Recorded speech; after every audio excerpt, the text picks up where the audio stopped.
the St. Paul Civic Center Arena.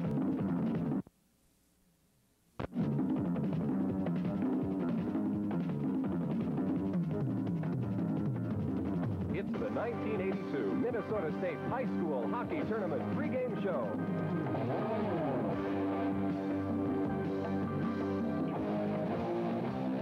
Now, here's Bob Bruce. Hello again, everyone, and welcome back to the Civic Center. You know, this is the night that we've been building towards for 2 days now, the night that we'll see a new state high school hockey champion here in the state of Minnesota. The Edina Hornets set the table for a new champion last night when they beat the defending titleists, Bloomington Jefferson, in a thrilling game by a score of 3-2 in overtime. Edina, ranked #1 at the end of the hockey season, will face big and unranked White Bear Mariner, a team that surged past Cloquet in the quarterfinals and handled Hibbing in the semis last night by a score of 4-1. Well, the team's already in their locker rooms, I'm sure very nervous at this point, preparing for tonight's game, and we'll check in with White Bear Mariner and Edina when we return in a moment.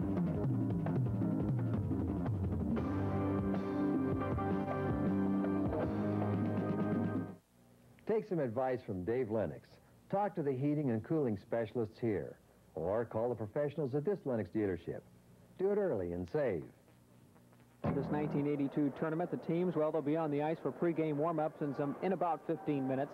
But first, let's go to the locker rooms, talk briefly with the coaches for some insights into the strategies for tonight's game. Let's first go to the White Bear Mariner locker room and Rob Lear. Rob? Thank you very much, Bob, and what a story, Mariner High School this year, and Coach Tom Simpson. You know, 10 years ago, their program began with no seniors skating on the varsity level, and tonight, Tom, you're one victory away from a state championship. Well, it feels very good, and these kids here worked very hard to get to where we are now, and I'm super pleased with them. Now, Edina's one school that I understand in your 10-year history you've never played. No, we've never played a game against them. We scrimmaged one time about 5 years ago, and that's been our total experience against Edina. And to add to that scenario, you were an Edina graduate yourself. Yes, I graduated quite a few years ago, back in 1954 from Edina. What's the mood been like around these players all day? Well, they've been kind of anticipating what's going to go on tonight. They're kind of excited about it, and they're ready to play. Any lineup changes at all? Or? No, everybody's healthy, and we're going to go with what we've gone with all year. Players are ready? The coach ready? Yes, definitely. Best of luck to you, Tom Simpson. Mariner takes, Bob, a 12-game winning streak into this one, but let's first now go next door to the Edina locker room and check in with Ed Cairo, who's standing by with Willard Eichela. Yes, we are, Bob, and because there has been a tradition all year, Ike, of alternating goalies, I'll ask you first, who's going to be in goal for you tonight? Kevin Galbraith will be playing in goal tonight. We kind of rotated both kids all season. They both have about the same goal against average, and the coaches sat down this morning and we kind of made a decision on going with Kevin because we thought he played a little stronger than, say, Lazinski did on Thursday. So Kevin will be our starter tonight. We just overheard Tom Lasinski in the other locker room saying that that you haven't really met this team at all, the White Bear, that the last time you'd had anything to do with them was a scrimmage about 5 years ago. That's right. Actually, we did scrimmage them, and it was a good 5-6 years ago. We kind of cut down our scrimmages quite a bit. We don't scrimmage as much as we used to. In fact, we only scrimmaged once this season, and we used to scrimmage 25 times. So we scrimmage a lot of St. Paul schools, but we kind of cut that down. And we only have 6 non-conference games, and we have commitments with a lot of northern teams. So we did not play any St. Paul teams. In fact, we haven't played one for about 4 or 5 years. We used to play Johnson every year. Now we haven't played them for quite a while. In tournament circumstances, Ike, does it make that much difference, though, that you haven't played them? I mean, you're at a point now where it's championship level. That's right. It doesn't make any difference that we have not met. Right now, we're in our 26th game, and we're 45 minutes away for what all these kids have worked for ever since they've been squirts and peewees and bantams. And we had 3 goals this season. Number 1 goal is win your conference, and number 2 is win Section 6, and now we're after number 3 tonight, and that's to win the big one and be a state champion. So we feel that everything's fallen in place, and Mariner, no question, is going to be a very strong opponent, and we're going to have to play our best hockey to get by him, but I think we're ready to play. I trust you won't change much. No. Why change now? You know, we're going to do the same thing, and we have 13 seniors on our team, and these kids, they've been working hard, and they want to go out as a winner, and this is what this game is all about. Let's win the big one. Well, good luck to you and your team. Let's go back to Bob Bruce. Well, in just a moment, we'll come back and we'll look at the tough road that these two teams had to travel to get to this championship game right after this timeout.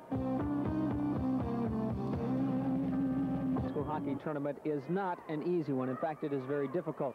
Well, let's take a look now at how Mariner and Edina worked through their respective brackets to reach tonight's championship game. First of all, for Edina, it all started on Thursday afternoon when the Hornets opened against Rochester Mayo. Winger John DeVoe scored for Edina for a 1-goal lead. But Rochester Mayo's Jim Johansson set things straight about 2 minutes later, tying the game and setting up what turned out into a Rochester lead. Less than a minute later, Brad Johnson scored, and Mayo left the ice at the end of the first period with a 1-goal lead.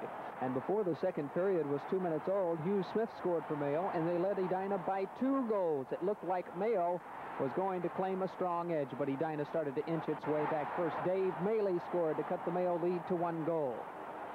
Then, as he had on the first goal of the game, Maley assisted on John DeVoe's second goal of the game, and Edina had tied Mayo 3-3.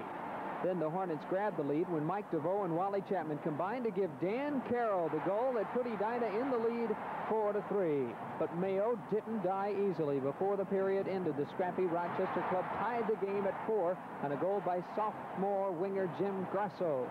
But the third period belonged to Edina. Mike McCarthy scored at the 4-minute mark in the period, and the Hornets were on their way to the semis. Then senior defenseman Tom Rizut put one in for insurance purposes, unassisted, and Edina led it 6-4. Then finally, Jeff Picani finished the scoring 7-4, and Edina moved to the semis to face the winner of the Jefferson-East Grand Forks game. And that game started with a bang. The scoring opened with this breakaway by East Grand Forks winger Jim Derrick, and the action never seemed to stop. That gave the Green Wave a 1-goal lead. Then Bob Thiel scored for East Grand, and it appeared the defending champion Jaguars were on the ropes. They were down 2-0 after 1. But the Jaguars began to battle back. You want to be a winner in hockey, you got to be tough in the corners. That's the saying, and Jefferson got tough in the corners. And Dave Beatty scored to finally get Bloomington on the scoreboard and boost their enthusiasm a little. But with the lead to build on, East Grand wasn't giving anything away either. Bo Derrick broke in for a 3-1 lead. And that's where things slowly started to turn to Jefferson. The Jaguars increased the pressure in the Green Wave end, and that pressure paid off. Scott Michaelburst nicked one just under the crossbar to pull within 1. Then Steve Bianchi broke loose and tied it with this goal to close the second period scoring and set the tone for period 3. In the third period, there was just 1 goal, and it came with Bianchi breaking in again. Bianchi didn't score, but he certainly set things up for Kyle Cran's game winner. In a way, this narrow win for Jefferson was typical of their season, one in which they were pressured about whether or not they'd repeat their state title performance. Well, they at least reached the semis. The evening bracket, of course, produced the other half of tonight's state title game and produced the opponents that they had to defeat for the right to meet Edina tonight. One of those opponents, of course, was the Hibbing Blue Jackets, returning to the tournament as the champions of Section 7 after a 9-year dominance by the Grand Rapid Indians. And, of course, George Perpich coming into this tournament and retiring after his game today. The Hibbing Blue Jackets had to face Henry Sibley in their opening game on Thursday. In the evening session, they got shut out, goaltending from Stan Bouch, but scored plenty themselves. That first period goal was scored by Gary Hooper, and then this one coming up in the second period was scored by his twin brother, Greg, and that gave Hibbing a 2-goal lead. The scoring ended in the second when Tony Carpenter put this one away in the second period, a 3-0 win and the 400th career coaching win for Hibbing's George Perpich, who retired today, as I said. The last quarterfinal, of course, is the one that put Mariner on its road to the finals. Kurt McLeod didn't waste any time beating Cloquet goalie Chris Langenbrunner. Neither did Tony Zajac, who gave the White Bear Club a 2-goal lead with the game less than 5.5 minutes old. In fact, things got almost casual for a while. McLeod got his second goal of the game on this slapper from the blue line. Cloquet, however, decided to keep things competitive. Before the end of the period, Marty Kettela scored to cut the Mariner lead to only 2 goals. Then in the second period, it looked like Cloquet might get back in it. Jim Springer scored to bring the Lumberjacks back within a point of Mariner. But 5 minutes later, the Dolphins' Don Breaker fired in what proved to be the game winner and pushed the lead back up to 2 goals. The third period, Mariner scoring turned out to be a window dressing, but it was a very flashy way to finish. In fact, there were 3 straight goals scored by the same player, Scott Bridges, and that gave Mariner a 7-2 win over Cloquet and sent them into the semifinals against the Hibbing Blue Jackets. And we'll be back in just a moment to look at last night's semifinals and a special bit of nostalgia that's always part of the 1982 State High School Hockey Tournament when we continue.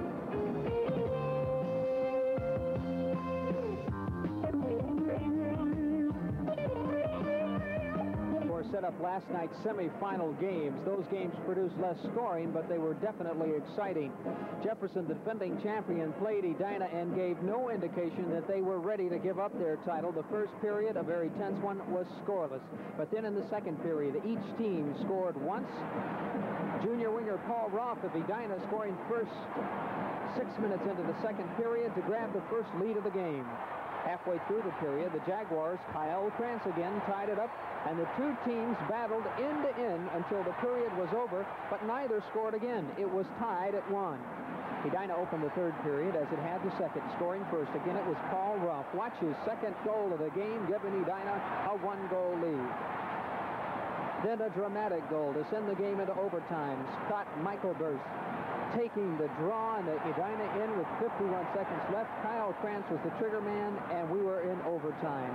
But in that sudden death session, the goals were still hard to come by. There were chances and shots until the 7-minute mark when Wally Chapman fired the bullet that put Edina in the final game of the state tournament and sent the defending champion packing to the third-place round. Edina with a dramatic 3-2 overtime win to get into tonight's championship game. In the other semifinal, it was the Hibbing Blue Jackets who started doing the early damage. They got the only goal of the first period, this one from Mickey Krompetich to establish a lead. But that lead was tied up about 10 minutes into the second period when Pete Anderson got one back on this goal. But the teams continued to stand each other off after that, and the second period ended tied. But in the third, the Mariners unloaded. Don Baker scored the first of 3 Mariner goals to establish a lead that would hold up to the end of the game. Mark Anderson scored to give the Dolphins a 1-goal cushion. Then Craig Schultz rounded out the scoring, giving Mariner a 4-1 win over Hibbing and a berth with Edina in the championship game, which of course is coming up just moments from now here at the St. Paul Civic Arena. Well, this afternoon, of course, we had plenty of action. 2 games in the consolation and third-place games. Here are the results. The consolation championship won by Cloquet as they beat Rochester Mayo by a score of 9-4. And in the third-place game, Bloomington Jefferson, of course, the defending champion, they lost in the round. They had to drop back to the third-place round, and they lost again, losing to Hibbing by a score of 6-5. Well, we've talked a lot about hockey during this pre-game program, and I'm sure we're going to talk a lot more about it, but there are some other hockey-related, I guess you would call them, stories that we like to check in on. And from time to time throughout the 3 days of this tournament, we've had some of our friends from ABC visit us, and right now, Gary Schindel of Channel 5's Country Day is downstairs with one of those stars. Gary? Now take a look at this. The award ceremonies. Does that bring back some memories from the old St. Paul Auditorium? Yes, it does. Used to seat about 8,000 people. That was it.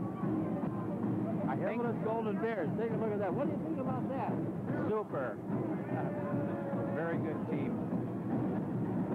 So here we are back. Don, and all of you from 1952, congratulations.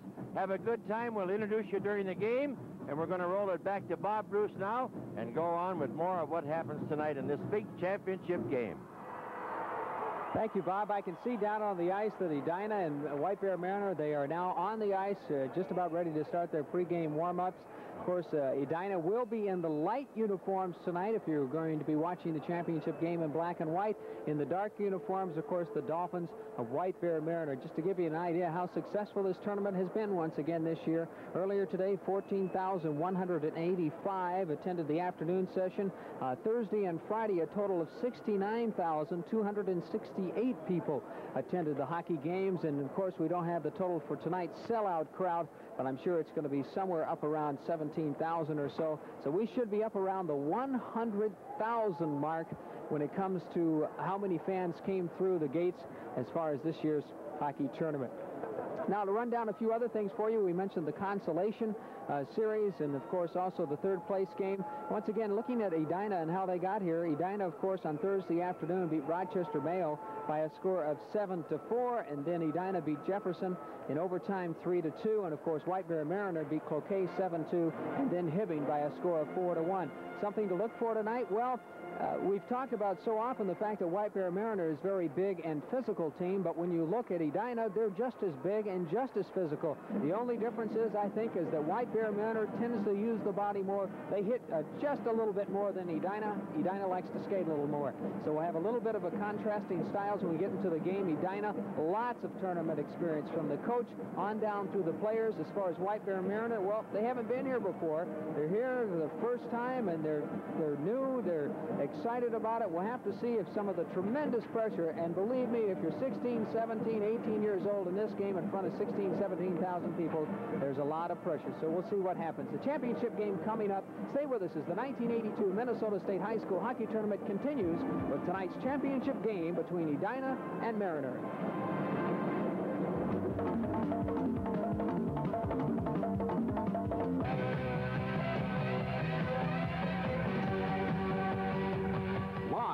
From the St. Paul Civic Center Arena, it's the 1982 Minnesota State High School Hockey Tournament. Now for the start of tonight's championship game action, here's Channel 5 Sports Director Bob Bruce.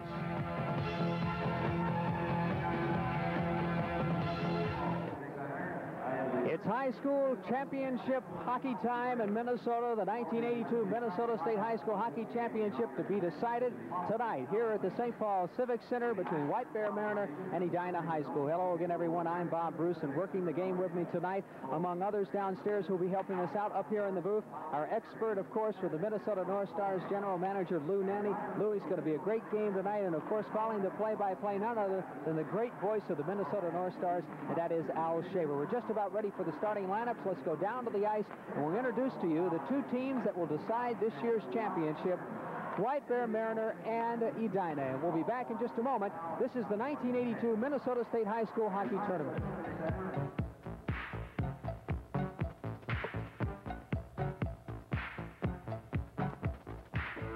Final game of the 1982 Minnesota State High School Hockey Tournament between White Bear Mariner and Edina High School. And Lou Nanny, let's size up these two teams. Both of them very big, both of them very physical. A lot of experience on the part of Edina, not so much on the part of White Bear Mariner. Well, that's right, Bob. And you have to remember this is Mariner's first time in. The last time a team that was in the tournament for the first time won the state championship, that was when Rochester Marshall, John Marshall, beat Edina, beat Eichler's team.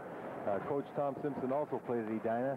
Mariner team has been the most consistent in this state tournament so far. Edina is going to have to play up to their potential to win. The keys in the game, the defense for Edina will have to get the puck up quickly.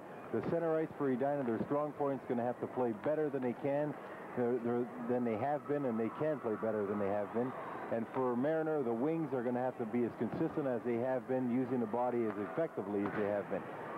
I would say at this time it could be a very close game. If Mariner continues to use the body, I think they are a little bit stronger than Edina. Edina is going to have to move the puck quicker than they have. Otherwise, it's going to be a Mariner championship. You know, Lou, we've talked about the size of White Bear Mariner, but as I look down the team roster of both teams, Edina appears to be just a bit bigger, yet they don't use the body quite as much as White Bear. You're right, Bob. They don't use it nearly as much as White Bear. Mariner has been the most physical team in the tournament. They are really a team that is dedicated to a strength program throughout the season, I found out, and it's paid off for them in this tournament. They seem to have worn down the other teams in the tournament, been very strong in the third period all the way along, and that could be a key in this game. What about the storyline of emotions?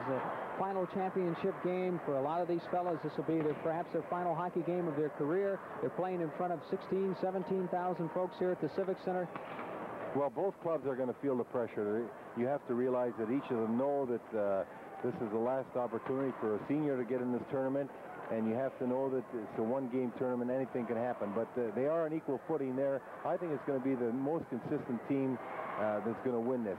And right now, I'd have to say that the most surprising team in the tournament has been Mariner, and I see nothing to defer this in any way unless Edina gets cranking out the way they can. Well, us introduce to you now the teams that have qualified for the 1982 championship. First of all, the White Bear Mariner Dolphins, 22 wins, 4 losses, 1 tie, the Section 3 champions.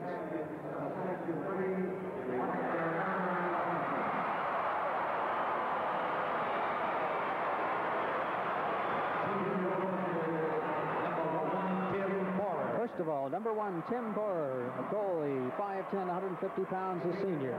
He's followed by Gary Keeger. Number 2, 6'3", 190 pounds, he is a senior. And his brother, Randy Keeger, number 3, a junior, 165 pounds, 6 feet, he's on defense. Also on defense tonight for White Bear, Mike Prue. Prue, number 4, 5'9", 180 pounds, he is a senior. Prue is followed by number 5, Matt Petco, playing on wing, sometimes back on defense, 5'8", 165 pounds, a senior. A junior, again a good one, 180 pounds, 6'2", Tony Zajac, number 7. Also a junior center, Jeff Parker, number 8, 6'3", 175 pounds.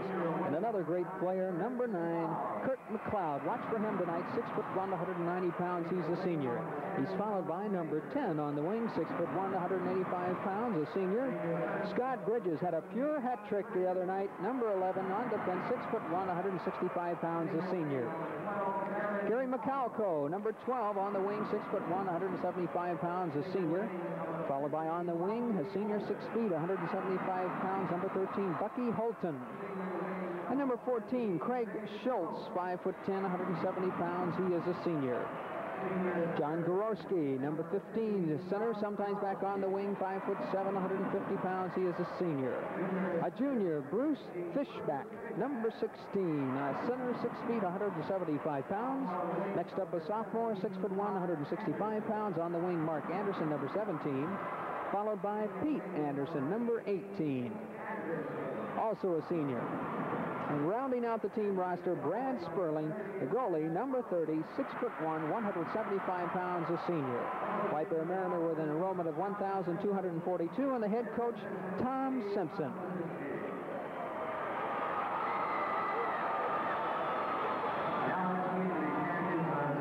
Now with an enrollment of 2,071, Edina, 21 wins, 4 losses, the Section 6 champions. Senior goalie, number 1, Jim Lazinski, played on Thursday, 6'1", 165 pounds. Then back on defense, Tom Rezout, 5'10", 165 pounds, a senior. What a great hockey player this gentleman is. Number 3, Wally Chapman, a center, 6 feet, 185 pounds, a senior. Followed by Mike Roberts, number 4, on defense, 6'2", 190 pounds. Then senior defenseman Andy Cassett, number 5, 6 feet, 185 pounds. Number 6, Mike McCarthy, center, 5'10", 160 pounds, a senior. He can really handle the puck. On the wing, 5'11", 160 pounds, a senior, Jay Malmquist, number 7. Also on the wing, Paul Rolfe. Look for him tonight, number 10, 5'11", 165 pounds, a junior. Followed by senior winger, 5'10", 175 pounds, Jeff Picani, number 11. Back on defense, 6'3", 200 pounds, a senior, Bill Brower, number 12. A center, 5'11", 170 pounds, a junior, Greg McCush, number 14. On the wing, 6 feet, 180 pounds, a senior, Brian Kutschow, number 16. Senior on defense, 6'1", 170 pounds, Dave Baker, number 17. Number 18, John DeVoe. Watch for him tonight. On the wing, 6'2", 175 pounds, a senior. One of the co-captains, Dave Maley, number 19, center, 6'2", 195 pounds, a senior. Followed by number 20, Dan Carroll. On the wing, 5'10", 165 pounds, a junior. And Mike DeVoe, number 21, on the wing, 6'1", 180 pounds, he's a junior. And Kevin Galbraith, the goalie for tonight, 5'10", 195 pounds, a senior, number 30.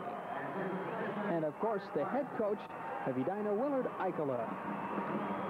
Now, ladies and gentlemen, we ask you to stand and join in singing as the Mariner High School Band, under the direction of Richard Weiland, leads us in the Star-Spangled Banner.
White Bear Mariner band, directed by Richard Whalen.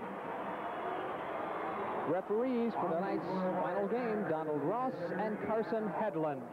And the goalie matchup tonight, as we told you, Kevin Galbraith playing for Edina and Brad Sperling on the left, starting for White Bear Mariner. And Lou, when it comes to the goalies, how do you see them?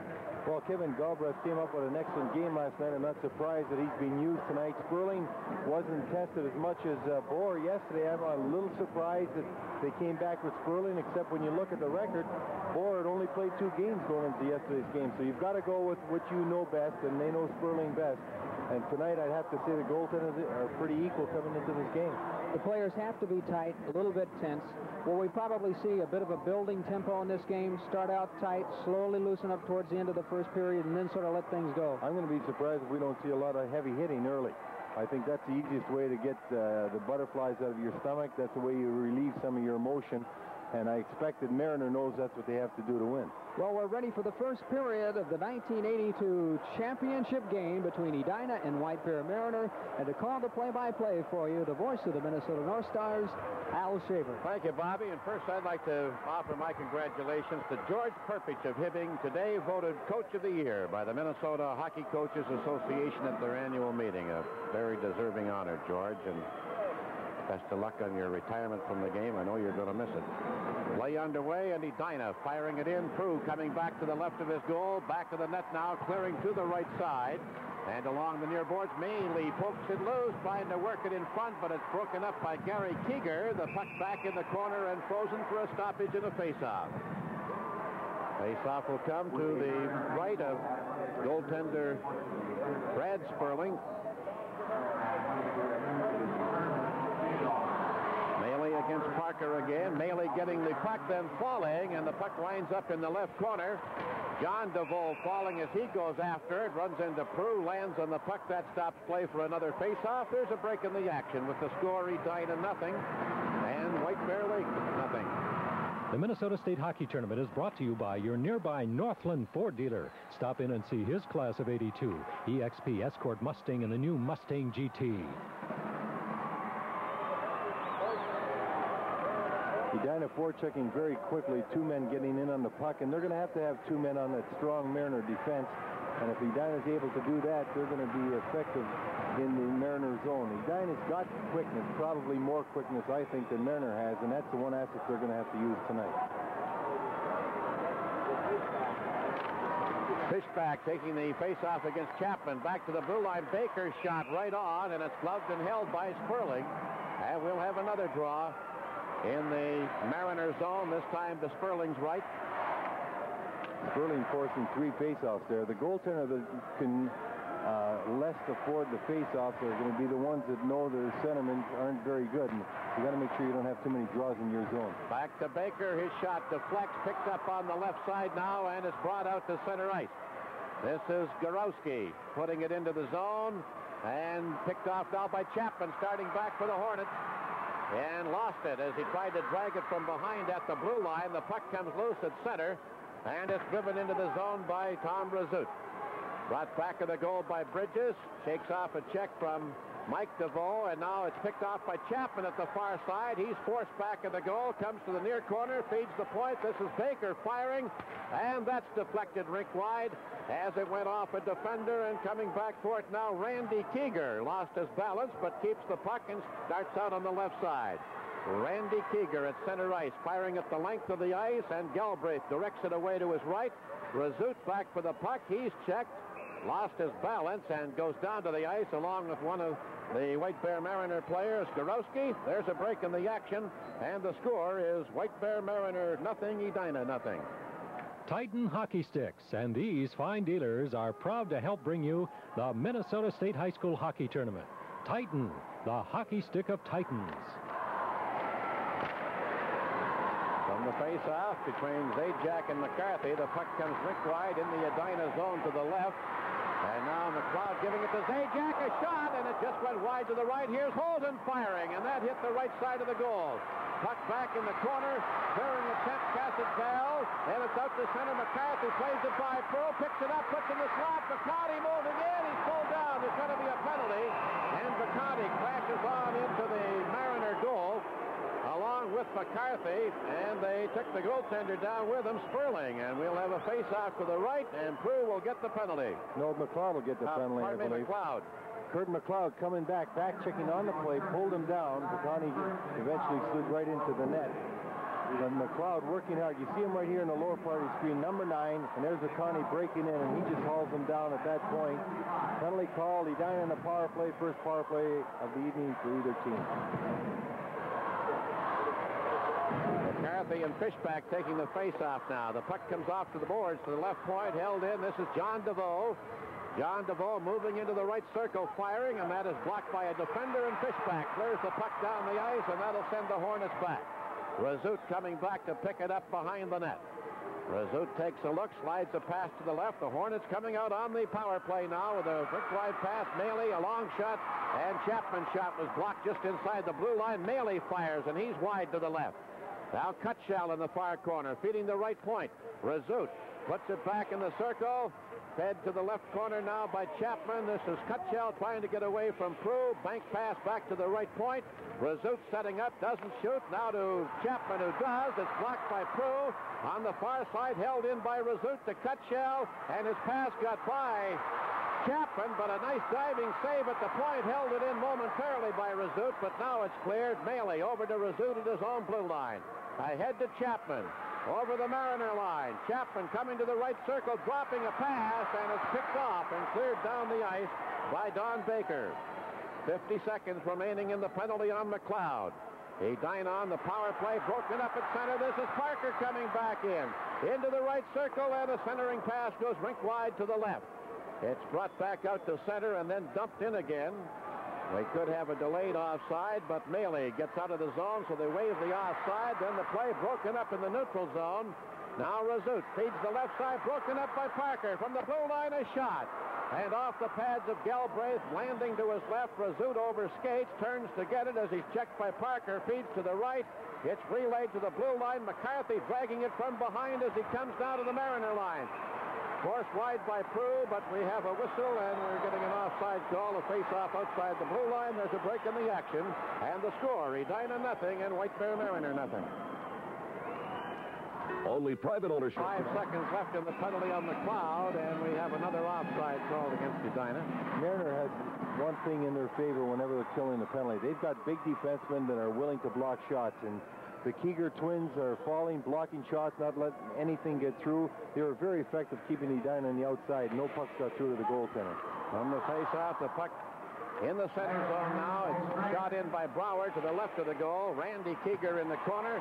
He's checked there by Roth. Roth tied up, manages to get it in front, but it's broken up and cleared away to the left, and this is Randy Keeger. Head manning to center now. The penalty on McLeod has expired. As Mariner fires it into the zone, it's picked up behind the net and brought out on the left side now.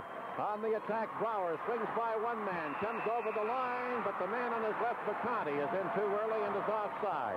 There's a break in the action. The score, White Bear Mariner nothing, Edina nothing. Take some advice from Dave Lennox. Talk to the heating and cooling specialists here, or call the professionals at this Lennox dealership. Do it early and save. A lot of heavy hitting so far, and both coaches changing lines quickly, making sure they've got fresh players on the ice. Maley and Zajac on the face-off. Zajac coming away with the puck for Mariner. Over the line, runs into Cassidy, who lost his balance. The puck cleared by John DeVoe to center.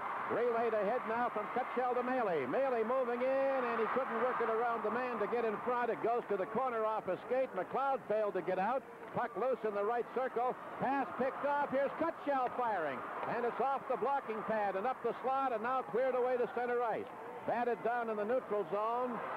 And now finally picked up by Maley. Maley back in over the Mariner line. Forced to the far boards, makes the turn to the left point to Brower.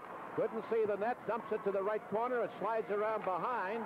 In the left corner, John DeVoe losing out on the play to Randy Keeger. He's checked. Now DeVoe again, and he failed to get it around the defender. And it's Mariner taking over in their own zone. Round on the right side for McLeod.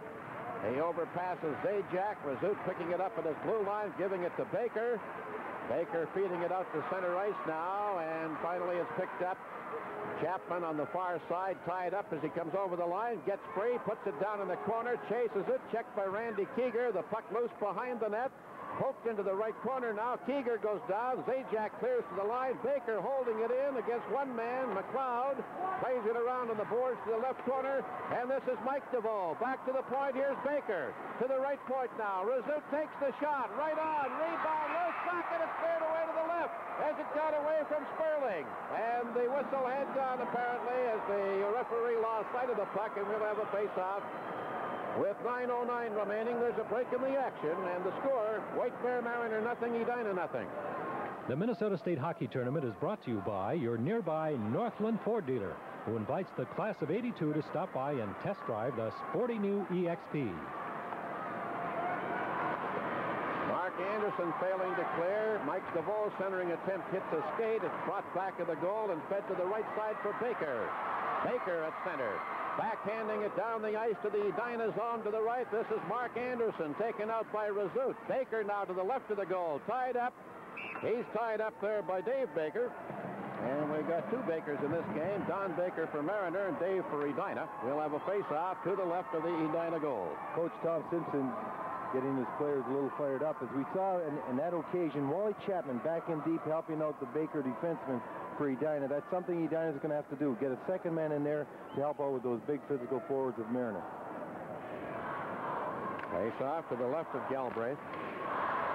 Puck in the corner. Brower brings it back to the net. Stops. Retreats behind again for a traffic check. McCarthy circling back to the left. Brower comes left. He's forced back again now by Fishback. In behind the net. Brower tied up. Got the pass off to Vacanti on the left side now. Vacanti at center. Check from behind. A long shot. And we have a penalty being assessed. To Mariner. We're going to have a holding penalty, hooking penalty at this time.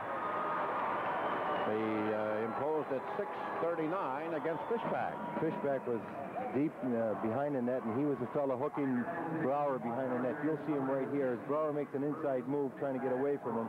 Here's where Fishback grabs a hold of Brower. Brower still was able to make the pass. That's why the delayed call. From the face-off to the right of the Mariner goal, the puck comes back into the Edina zone. And back for it first comes Rezout. To the left. Bailey rink-wide pass. Chapman across the line. Leaves it drop. A bouncing puck. Cutshall trying to hold it in, but it's cleared. And that will force the Hornets to go back again. Maley skating it down to the right of his goal. Now Maley starting to weave his way out of the zone. Runs into two defenders. Slips a pass to the right. As they move in, here's a shot. Top put out in front. Loose puck, and it's covered at the edge of the goal crease. The goaltender went down, but he had some help on the play from one of his teammates, and there's a break in the action. The score, Edina nothing, and White Bear Mariner nothing. This Minnesota State High School Hockey Tournament is brought to you in part by Northwestern Bell, who remind you can save money by direct dialing your long-distance calls.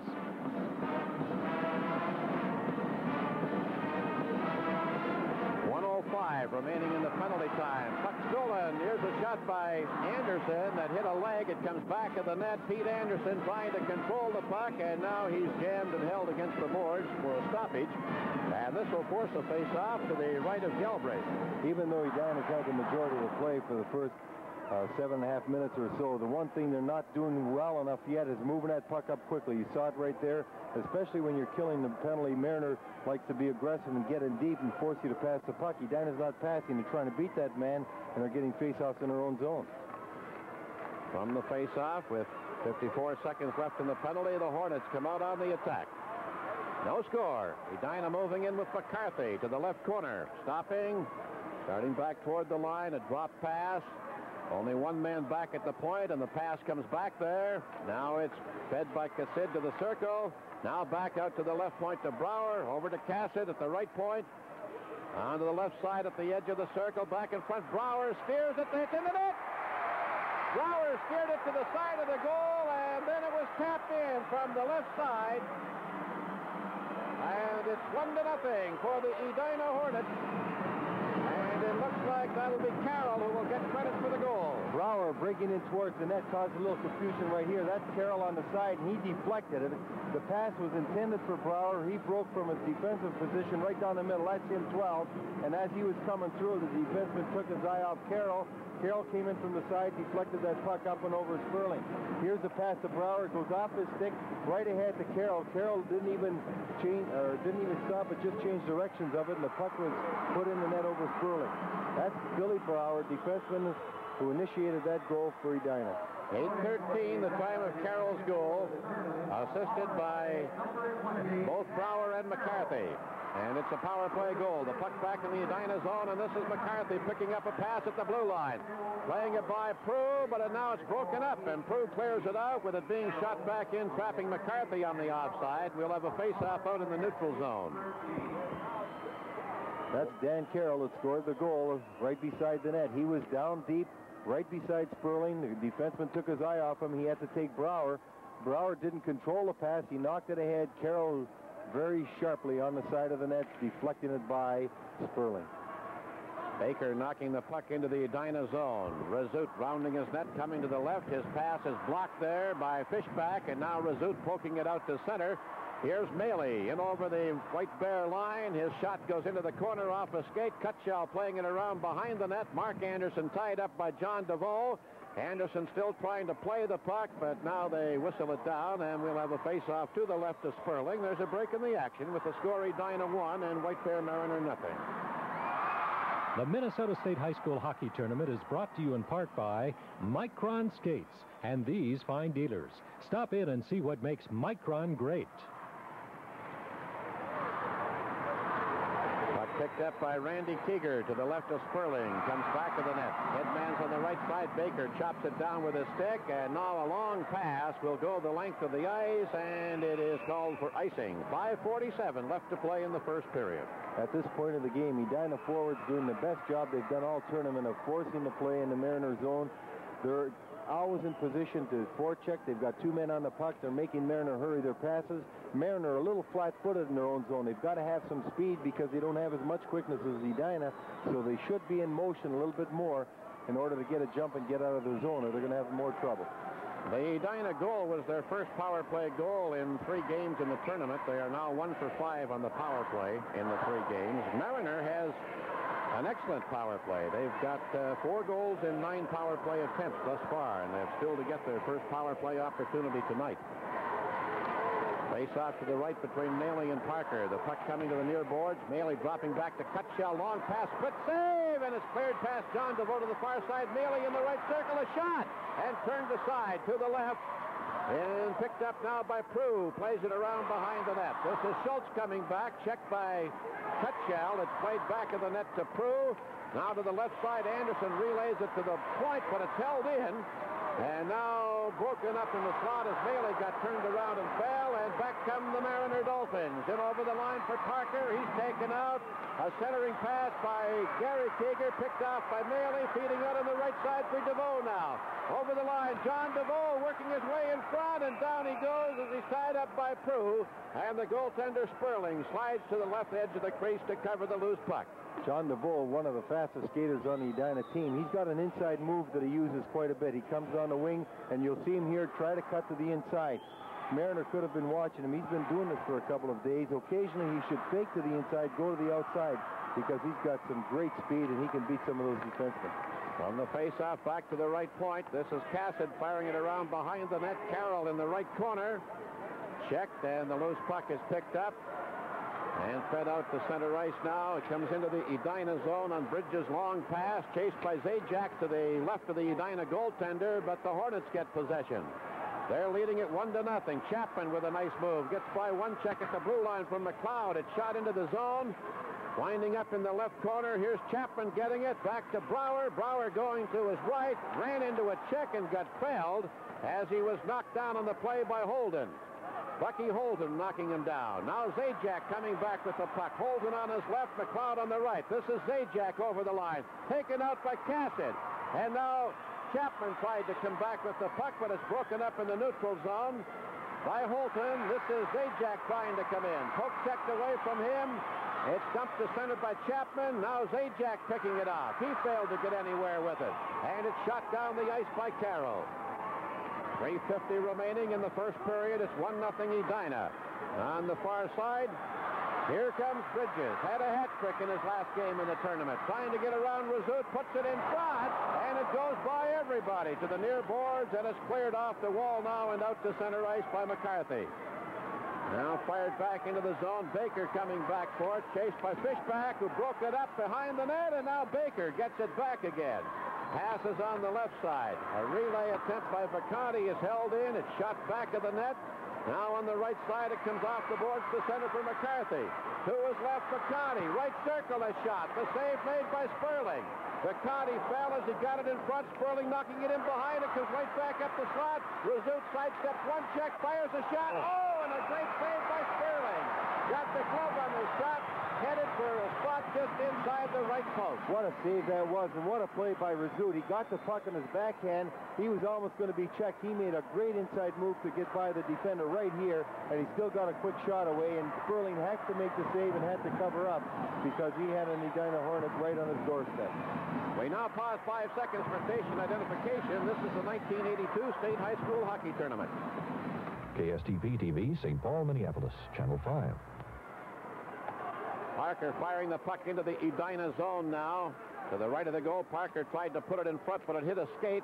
Razut going after it. He falls as he got tangled up with Anderson. That's Pete Anderson, and we'll have a face-off now to the right of the Edina goal with 2:46 remaining in the first period. It's 1-0 for the Hornets. He got tangled up with a nice check by Pete Anderson. That's something those Mariner forwards could do well, is take the body and knock you down when you're going for that puck. Now the Hornets come out, but it's broken up at center. And shot right back in by Schultz. Cassidy wiped out behind the net by Parker. The puck goes in the right corner. Members of both teams battle. It comes loose for John Defoe.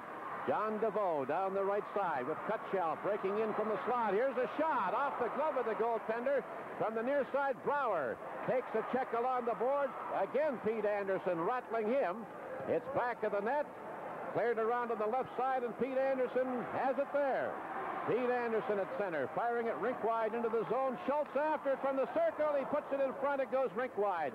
Zajac moving in to hold it in. His backhander goes wide to the right. Schultz goes down in the corner with an Edina player, and we'll have a face-off in the Edina zone. That play broken up by Brower, and the face-off will come to the left of the goal. John Defoe, after he made that rush, that time he stayed out wide and he cut in. He made a good cut for the net. Sperling had to make a fine save, and after Defoe took that shot, he took a heavy check and he went right to the bench. He just hunched over the bench a little bit, but he paid for his shot, but he took a good one. 2 minutes remaining, first period, 1-0 Edina as the puck comes loose at the near boards. Carroll dumping to his right. Chapman relays it on to the right side. Mike DeVoe shoots it in as he's checked along the wall. Back of the net is cleared around to the right side. Fed out to center ice now by McLeod. Picked off, and another good check in the center zone. Now here's Carroll being knocked down by McLeod. The puck is cleared to center. Baker playing it off the near boards for Carroll, dumps it in over the line, and before Chapman can get to it, Zajac clears to center ice. Now it's shot back in from the neutral zone by Razut. Coming back of the goal, Bridges feeding on the left side to Holton. Holton now at center ice, tied up from behind by Mike DeVoe. Now the puck goes loose, and here's Chapman in over the line, firing a shot, and wide to the right off the skate of the goaltender. McLeod dumping to center ice. On the right side, Zajac relays it down into the Edina zone. It winds up in the right corner. Cassidy is back for it. Cassidy headmanning on the wing. It's steered on out to center, and fired back in offside by Randy Keeger with 47 seconds left to play in the first period. There's DeVoe. He seems well rested now. But one thing Mariner hasn't been able to do is free Scott Bridges with that puck. You don't find yourself seeing Bridges carrying the puck up as much as you did the other night because of the forechecking by Edina. From the face-off, the puck shot in by Gary Keeger. Cassidy in the right corner. He's checked there by Mark Anderson. Got the pass up the right side. It's relayed out to center for McCarthy. Sidestepped a check, but lost the puck in the process. Brought in, and now Mark Anderson loses it. It's back at center ice. A fake shot. Here's Roth moving in and broken up nicely by Gary Keeger as Roth tried to get around him. Roth with 2 goals in the last game. Keeger at center. Pass to the right, and it comes into the zone late, trapping 2 men offside. 17 seconds to play in the first period. 1-0 Edina. Edina on Mariner very quickly. Mariner not moving that puck up nearly as fast as they're going to have to if they want to beat Edina. Trying to carry it a little too far. Edina's quickness allows them to get back and either stifle Mariner or force Mariner to making bad passes. Mariner can't compete with Edina's quickness, so they should move that puck quicker than they're doing right now. Mariner's got to use their size to win the puck on the boards and get it up quick. Maley facing off against Parker. Puck comes back into the center zone. Shot blocked at the blue line. Tipped ahead. Cutshell racing after it. Into the left corner. Puts it back in front for Maley. A shot. They score! It may have been John DeVoe who was following in after Maley. And the Hornets made it 2-0. It certainly was a 3-way play. Cutshell doing a lot of work. John DeVoe following that puck up. And just a tenacious forechecking by Edina, stealing the puck in the center ice area, forcing it ahead. Maley to Cutshell right there. Cutshell going around the outside, centering it back to Maley, and Maley gets a piece of it, but the save was made by Sperling, and there's DeVoe. Even though he's fighting off a check, he's able to put that puck in. Pete Anderson all over DeVoe, but DeVoe holding his position on the right side right now, backhands that puck in the net. There's Cutshell going around the outside, centering it to Maley. Maley will take a shot right here. Sperling will make the save, and DeVoe on the right side of your screen fights off Anderson and backhands it in. But that play started in center ice when Mariner had complete control. Could have got that puck in quicker. They weren't. By a little bit of forechecking through Edina's quick forwards, they knocked the puck ahead, were able to scramble down and get a goal. 14:55, the time of the second Edina goal. The Hornets are very veteran team. They have all seniors and juniors. No Very freshmen or sophomores. I think there's only going to be 3 fellas returning to Edina next season. They're checking DeVoe's stick. Now, he might have an illegal stick. And if he does, they're going to nullify the goal. His stick, what a call. Now, that is a great call. That is one great call by Coach Tom Simpson. You see, he had an illegal stick, and you use that call wisely. If you're wrong, you pay by being penalized. He waited. The guy scored the goal. He called the stick. The curve is over a half-inch. You can't have a bigger curve than a half-inch. The goal's disallowed, and now the score remains at 1-0. It is a call you very rarely see happen after a goal is scored. You see it usually late in the game, and the coach say you're down 2 goals, 4-2. Why pull your goaltender? You might as well call a stick on somebody else's team if it's illegal or you think it is. Then you get a chance to score in a power play, and if you do, you get another chance. Here's a play that becomes meaningless because DeVoe used an illegal stick. Now, DeVoe's going to get a penalty for using an illegal stick. Mariner will go in the power play. There he is down in the box now, and the faceoff will come outside the zone. A brilliant call by Coach Tom Simpson and Mariner. From the faceoff outside the blue line, it's brought in by Maley. We have a whistle and an offside assessment with 2 seconds now remaining in the period. As a note to that half-inch curve, in the National League this year, Philadelphia's already called it 10 times and been right 9. That's why some clubs put an extra $250 fine on top of a $200 fine by the league. Maybe the Flyers have got a stick scout, Louis. Well, we all check each other's sticks. You know, you get your trainer to sneak over there in the afternoon and see what the sticks look like. From the face-off to Horn, and that's the end of the first period. With the score, the Edina Hornets 1, and the White Bear Mariner Dolphins 0. Some mighty surprising developments here in the first period of this championship game. I'm sure that's got to be probably the first time that's ever happened in a championship game. Well, I can't recall it ever happening in the state tournament before, Bob. It was a brilliant call, a very wise maneuver because Mariner could have been penalized, and that's the worst, but look at what they've gained. If you look on the ice and you see someone with a stick like that, it's worth the chance. You not only nullify the goal, you get a power play advantage, and believe me, that's got to deflate him. And the man that made that call was Coach Tom Simpson of White Bear Mariner. Ed Cairo standing by live with him. Tom, the last time I recall someone checking a stick, I think it was Dave Peterson out at the Met, and it was instrumental in winning him a tournament game. Well, actually, the assistant coach, Steve Tomaszewski, saw it, and it had a great big curve on it, and we have all our sticks checked if we have any question prior to it, and they have the same option because officials come into the dressing room, and it was just something that we thought was good at this particular time. It's got to be a lift for us, and they're skating just super and putting a lot of pressure on us, and it helps just to be down 1 instead of 2 after 1 period, that's for sure. Are you going to try to break up that forecheck a little better? Well, the kids are working, there's no question about it. Edina's forechecking so hard, we just got to move the puck a little bit quicker, and we got to do the best job we can.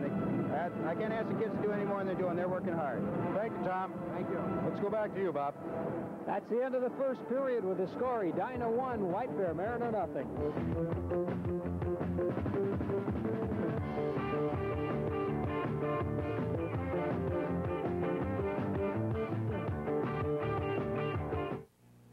Basketball, you gotta do more than shoot.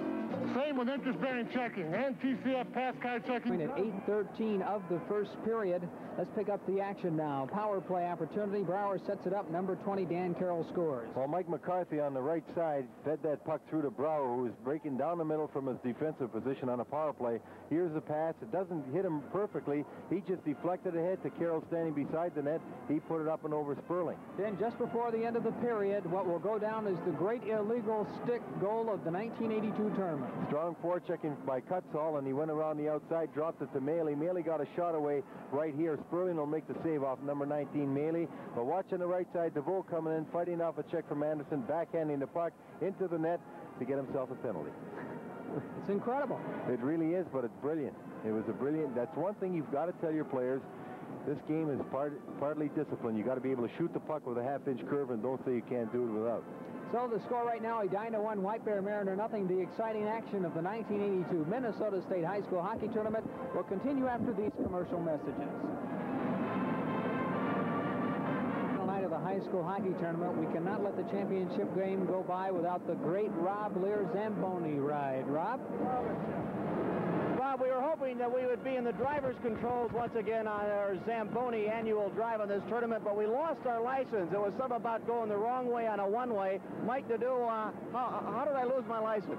Well, I'll tell you, Rob, we hated to take you away from driving the Zamboni, but when you start going down the wrong way on a one-way street, we had to fire you, and I'm sorry it had to be done, because we enjoy having you. Well, I know this is not an easy job, Mike, and we've talked over the years about the fun that you have working this high school hockey tournament, but this year, for the first time in the 3 years we've done this before, there have not been very many complaints about this ice surface. Everybody's happy with the ice this year. Yes, and I'm well pleased to hear that. You know, we have to put it in on a Sunday, and the thing is, we got to have it ready and good by Thursday. We try our darndest, and we love to please the High School Hockey League in every way that we can. Mike, I know that you guys are just doing a great job, and we want to compliment you for that, and thank you for all the fun that we've had over the years on the Zamboni. This is our last ride, you know, for a few years. And I'll tell you, Rob, my heart goes out to KSTP, everybody from the biggest to the smallest. They've been just one heck of a crew. I really enjoyed it, I mean that. Thank you very much. Mike Nadeau, the Civic Center Zamboni driver. Bob, we're going to finish up cleaning the ice surface, and we'll check back with you later on. Thanks, Rob. You know, there's one individual. We have a lot of people out here to put on each and every game, but there's one guy that there's no way we could have gotten along the past several years or so without this gentleman, and that's Pat Ritchie, standing by with Ed Cairo. Ed? Right, Bob. Pat Ritchie. This is the all-Italian hour down here, of course. Zamboni, Ricci, Pat Ritchie, who has been here. What were you telling me? You've been here longer than that Hibbing group that we had here earlier that was celebrating that what was it? 30th year. Yeah. Yes, 2 years longer. I came in 1950. So I look a lot older than those guys, too, don't I? Don't you ever go home? No, I'm not going tonight either.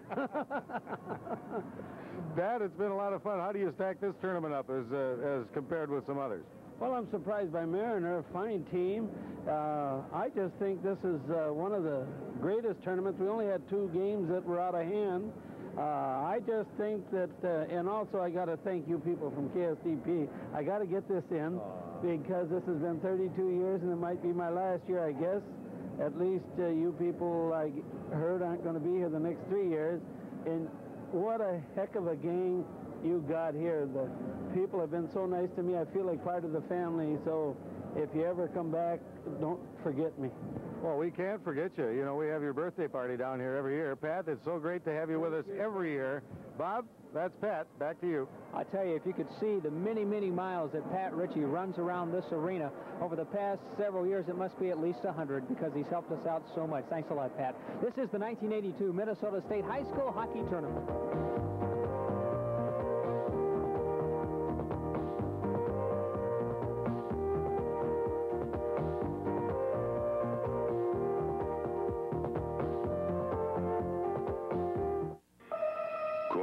Will tell you, keep treating rootworms with the same chemical.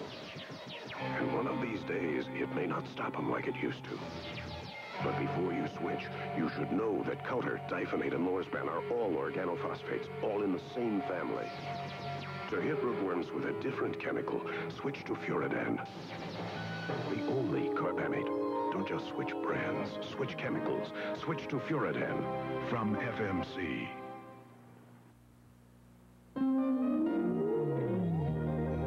You have power back, you told me. Came on about 10 minutes ago. Thank goodness. It's been an adventure, kind of fun.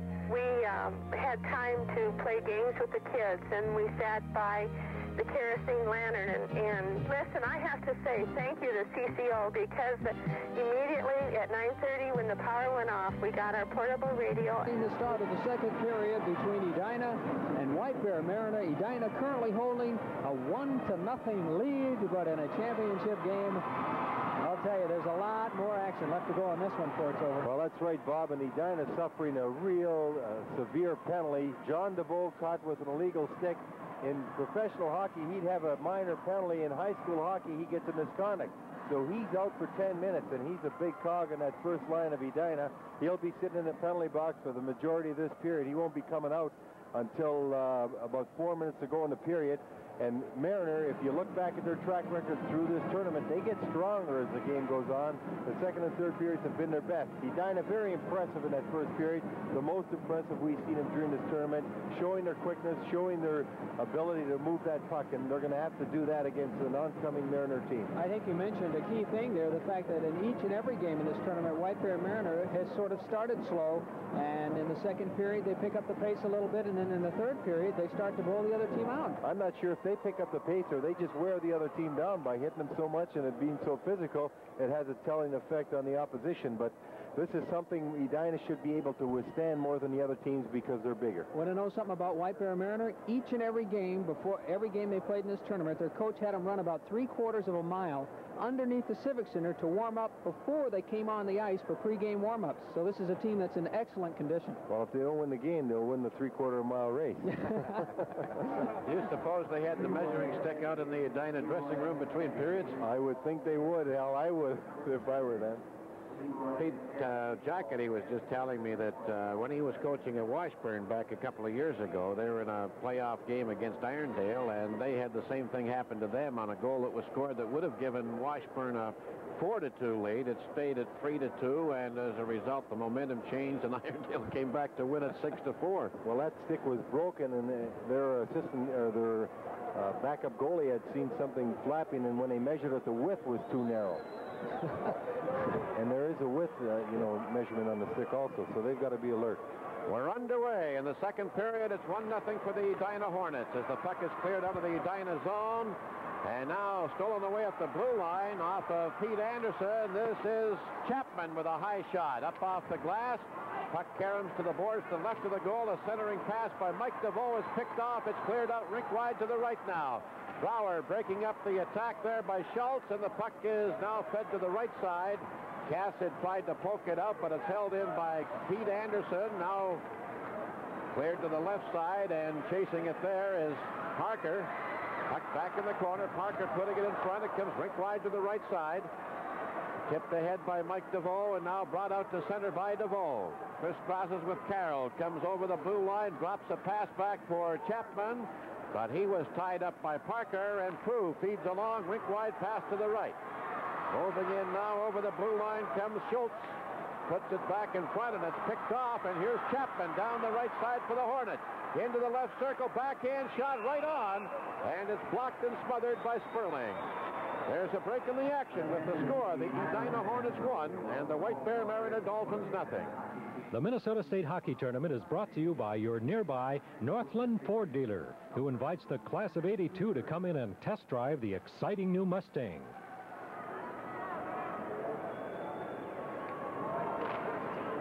.107 gone in the second period. Puck comes to the left corner. Randy Keeger back of the goal. A high pass batted down on the right side. And now shot on into the Edina zone from center ice by Baker. Puck along the boards to the right of the goal, and it's tied up there by members of both teams, and that'll force a face-off to the right of Galbraith. Well, that's what Mariners got to do in this period that they didn't do in the first. Get 2 men in on a play quickly.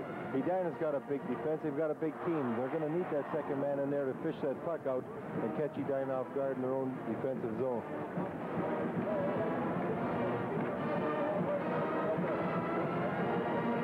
Back against McCarthy on the face-off. Back to the left point. Randy Keeger, a centering pass, goes quick wide to the left. Baker, checked there by Baker. And the puck comes loose along the left side. Fed ahead now from McCarthy. Relays it to Roth at center. All alone, working against 3 defenders. And the puck is stolen right off his stick neatly and brought out to center by Bridges. Dumps it in over the line. And it's knocked back in deeper now past Razut behind the net. Baker tried a pass that deflected in front. Razut brings it back at the goal. Now passes to the left for Vacanti. A long rink-wide pass meant for Roth. Picked off at center. Now tipped away. Roth tipping it. Here's McCarthy falling as he comes in the left circle. He scores! Oh. He carried the puck along his body as he slid in front of the net, and when he saw it come loose, he took a swipe at it with the handle of his stick and knocked it in. Now, that might be one of the weirdest goals I've ever seen. McCarthy taking a pass from Carroll, comes in, he tried to cut into the middle. Right here, he was knocked down as he's spinning. His body was controlling the puck. It came away from him, and he was able to swing. Fortunately for him, he's a left-handed shot. So he had that stick in a great hand, able, watch this, as he's spinning around, he turns, he sees the puck, and he's able to just sweep it into the net. Amazing. Now, Louis, that's luck. That is luck. That's real luck. When that puck sticks to you like that, well, what do they say? You've got things going for you, I want to tell you. When you're good, you're puck lucky. That's right. And this kid's been puck lucky in this tournament. He's been very good. Roth gets the assist on McCarthy's goal, making it 2-0 for the Hornets at 2:06. And now here's Maley moving in. Left circle, forced into the corner. He's jammed there, taken out of the play by Prue. Zajac back of the goal, feeding it to the right side now. And back comes McLeod. Over the blue line, he runs into Brower. Brower bringing the puck back into the corner. Checked by McLeod, who came in hard with the shoulder. They battle and bump and tie up, and we'll have a face-off to the left of Galbraith. And a penalty. Mariners going to get a penalty. McLeod is getting a penalty on that play. I think he's calling him for interference. McLeod a little mystified himself in the corner. Or maybe elbowing. He probably got elbowing because he was fighting for the puck. You see Brower over on the side, and he got a stick up. Maybe. It wasn't there. I think he's going to get it after, right here in the corner when he goes in again. Yeah, that's where he's going to get it. May have had a little butt end in there, huh? He got elbowing for 2 minutes. Kurt McLeod, one of the big physical wings of Mariner. 2:42, the time of the penalty. Now Edina on the power play. However, they still have a man sitting out a 10-minute misconduct, John DeVoe, for use of an illegal piece of equipment, a stick with a curve exceeding the maximum half-inch limit. Maley at center, knocked off balance, and now goes down after being bumped by Parker. The puck comes back inside the Edina blue line. Parker feeding it to the right. Razut putting it out to center. Here's Chapman over the line, trying to get away from Parker, forced into Bridges. Parker picks off the pass in front and clears it the length of the ice, putting it on the net. An easy save by Galbraith. Razut picking it up and coming back of the goal. Razut takes a look. Slides it left, gets it back in front. Back on the left side now. Maley cranking up the drive, and a good glove save by Sperling as he took it away on the short side. We'll have a face-off to his right. There's a break in the action. The score, Edina 2, White Bear Mariner nothing. Elegant atmosphere, exciting menus, superb wine list, and affordable dining is waiting for you at Stone Wings. Stone Wings, Bloomington. Face off to Sperling's right. And the puck got by Brower from the face-off. It'll go the length of the ice. Cassidy behind the net. Cassidy coming to the left. The pass in McCarthy's skates. It's tapped loose. Now in the left corner, Brower recovering. He's checked there by McLeod and staggered by Baker and staggered, but the puck brought out to center. Now it's loose in the neutral zone. Cassidy firing it in. Picked up along the left side and driven back down the ice by Prue. The time in the penalty down to 38 seconds now. Edina leading 2-0, and with the extra man as Brower comes out from behind Galbraith. Pass off the right wing boards, picked up at center by McCarthy. Drop pass now to Carroll, back to McCarthy, put it in front, they score! A nice tip in at the right side, and it may have gone off a skate. I think they're waving it off. Was it kicked in? It was Roth's goal, but let's see. Well, that's a gutsy call if it went in off the skate and he called it. Now, you can have the puck go in off your skate, provided you don't direct it into the net. Here you're going to see a drop pass from McCarthy, a pass across the ice by McCarthy to Roth. Now, if it went off the skate, we've got to get a closer look at that. It's illegal if he directed it, but he might have been in the crease. They're calling him in the crease, I think. It's in the crease. Here's a pass from McCarthy, going to go across to Rolfe. Is he in the crease before the puck? Yes, he is. Yes. Good call. That's an excellent call. The referee right on the spot. I'm telling you that I've seen some of the weirdest plays tonight, and that's what makes the game so interesting. He just beat that puck there by a couple of seconds, but that's all it took. 4:20. Puck back in the Mariner zone now. Comes loose behind the net. Brought out to the left side as the Hornets have possession. 12 seconds in the penalty. Maley back near the blue line. Feeds it in deeper now to the left. Gets it back. Moves into the circle on a pass from Malmquist. Takes a shot. Gets it back. Maley's shot goes back of the net. Maley in the right corner to Cutshall. Back of the net. McLeod is on now. Maley behind the net. Comes out to the left. Feeds the right point. Razut cranking up the shot. And it loose back. As it came off Sperling, it's brought back to the net by Bridges now as it sat there at the edge of the crease for a long moment. Back at center, Zajac is brought down as he runs into Razut, who goes down with him. The puck comes back into the Mariner zone, and now this is Randy Keeger putting it out to center. Shot blocked at the Edina blue line. The puck comes loose in the Hornet zone. A clearing attempt is held in by Holton. Now Zajac knocking it off Razut's stick, chasing it, but loses out. Chapman clears it around to the left. It hits McLeod. McLeod's pass deflected by Baker, who picks it up back of the net, comes to the right side. Feeds Malmquist, but it tips away off the boards, and it's brought out by Chapman. Down deep in the left, puts it in front. Here's Baker moving in, poking it back in front. And Sperling dives. The puck got away from him, but the whistle sounded, and we'll have a face-off in the White Bear zone. There's a break in the action with 9:20 left in the second period, and the score is Edina 2, White Bear Mariner nothing. This book can help get you through college economics. This book can help get you through college. Call for your free copy.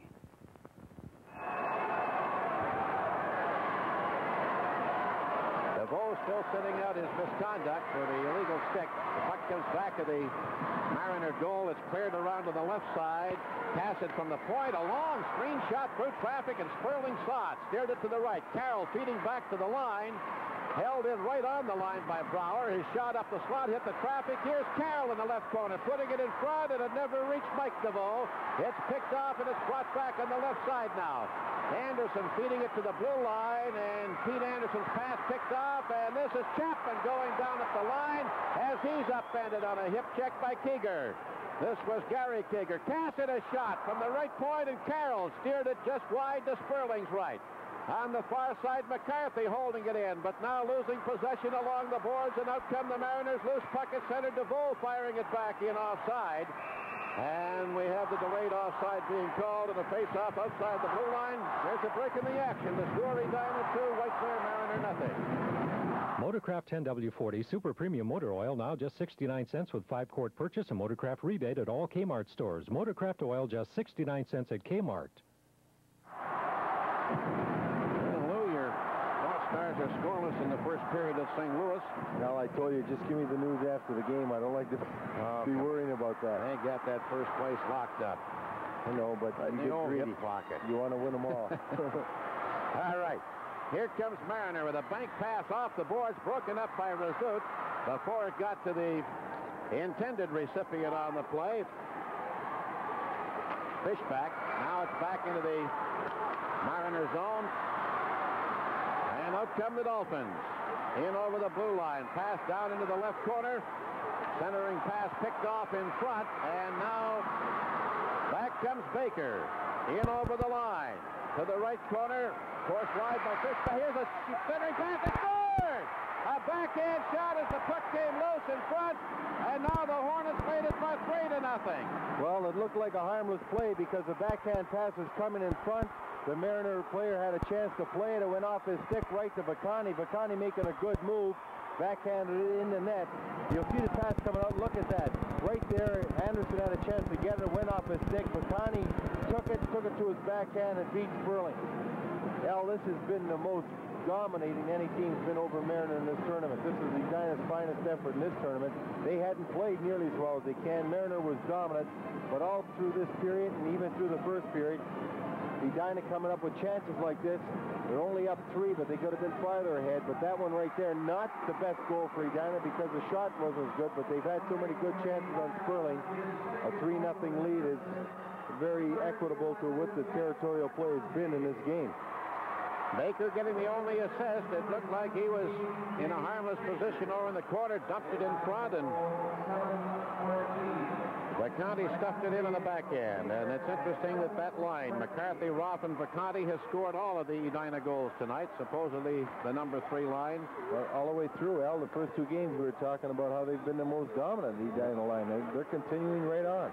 Puck back in the Edina zone. Malmquist, who's taken the place of John DeVoe on right wing on this line, clearing it. Now a loose puck at center ice. It's shot in by Brower. Steered away to the left side, and in the corner, Proof fanned on it. Maley brings it back to the net on a steal. He scores! Stuffing it in from the right side, and it's 4-0 for the Hornets.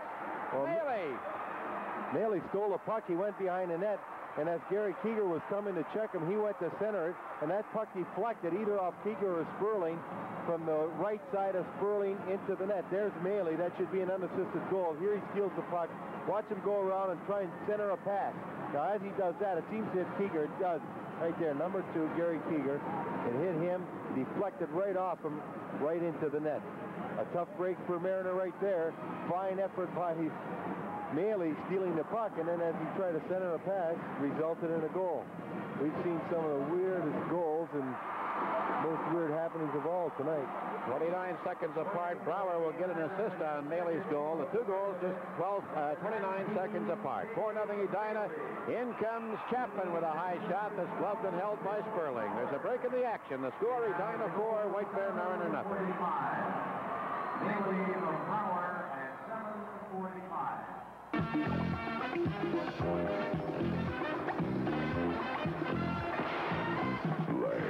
They're incredible ice machines.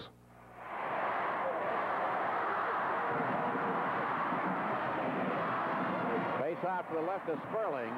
Puck cleared to the line. Rezout picks it off. A long shot goes into the right corner.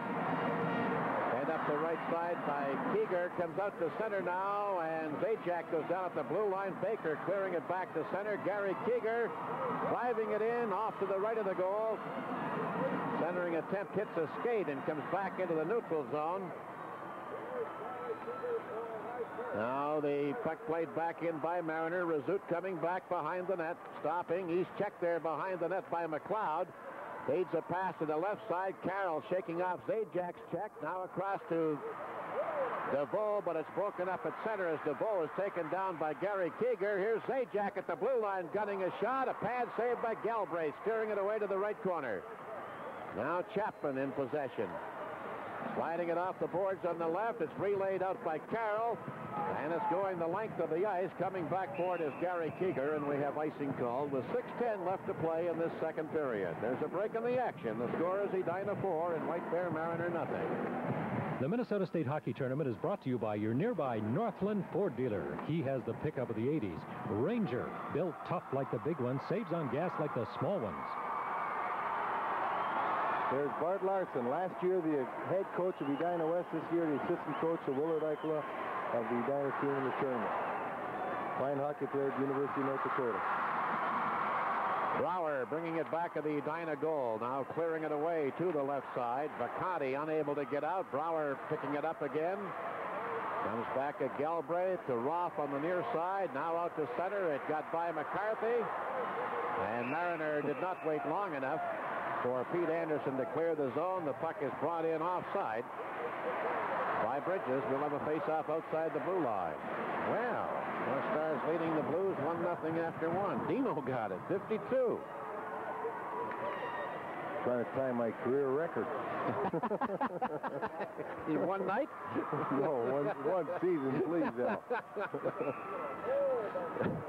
A little scuffle inside the Edina blue line, and two players going down. We'll have a face-off. The key to Edina in this game, Al, so far, their wings are coming back deep. They're getting the outlet pass. In the previous two games, they were so high the defenseman couldn't get them the puck. Tonight, they're back so deep, they're giving their defenseman a real good hand getting that puck out. Cassett clearing out off the left wing boards, and Bacardi fires it down the ice.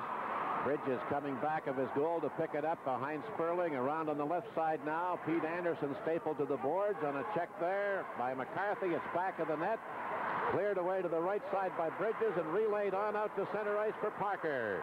Parker dumping it in. It comes to Galbraith, who sweeps it away to the right corner. Pete Anderson taken in hard against the boards by Cassett. Puck loose behind the net. Now cleared around to the right. It got by Roth from the point. A shot, and that hits the traffic as Randy Keeger unloaded. Now in the corner, Cassett knocked to his knees. But the puck cleared ahead by McCarthy, and this is Roth on the right side. Cranking up for the long shot. And that's blocked, and the puck is brought back out to center. Parker with a long drive. Back off Galbraith, stick to the boards on his left, picked up by Maley. Maley feeding it out on the right side. The wing was open, and now Randy Keeger brings it in. He's tied up by Melmquist, leaves a drop pass, and the shot goes wide. Here's centered out in front again, and Melmquist can't get control. Mark Anderson trying to center. A backhand shot, and that is gloved and held by the goaltender, Mike Roberts. A good backhander by Baker, but Roberts, Sperling came up with the answer. 4:34 left, and the penalty is over now on DeVoe. That's John DeVoe taking a little turn on the ice.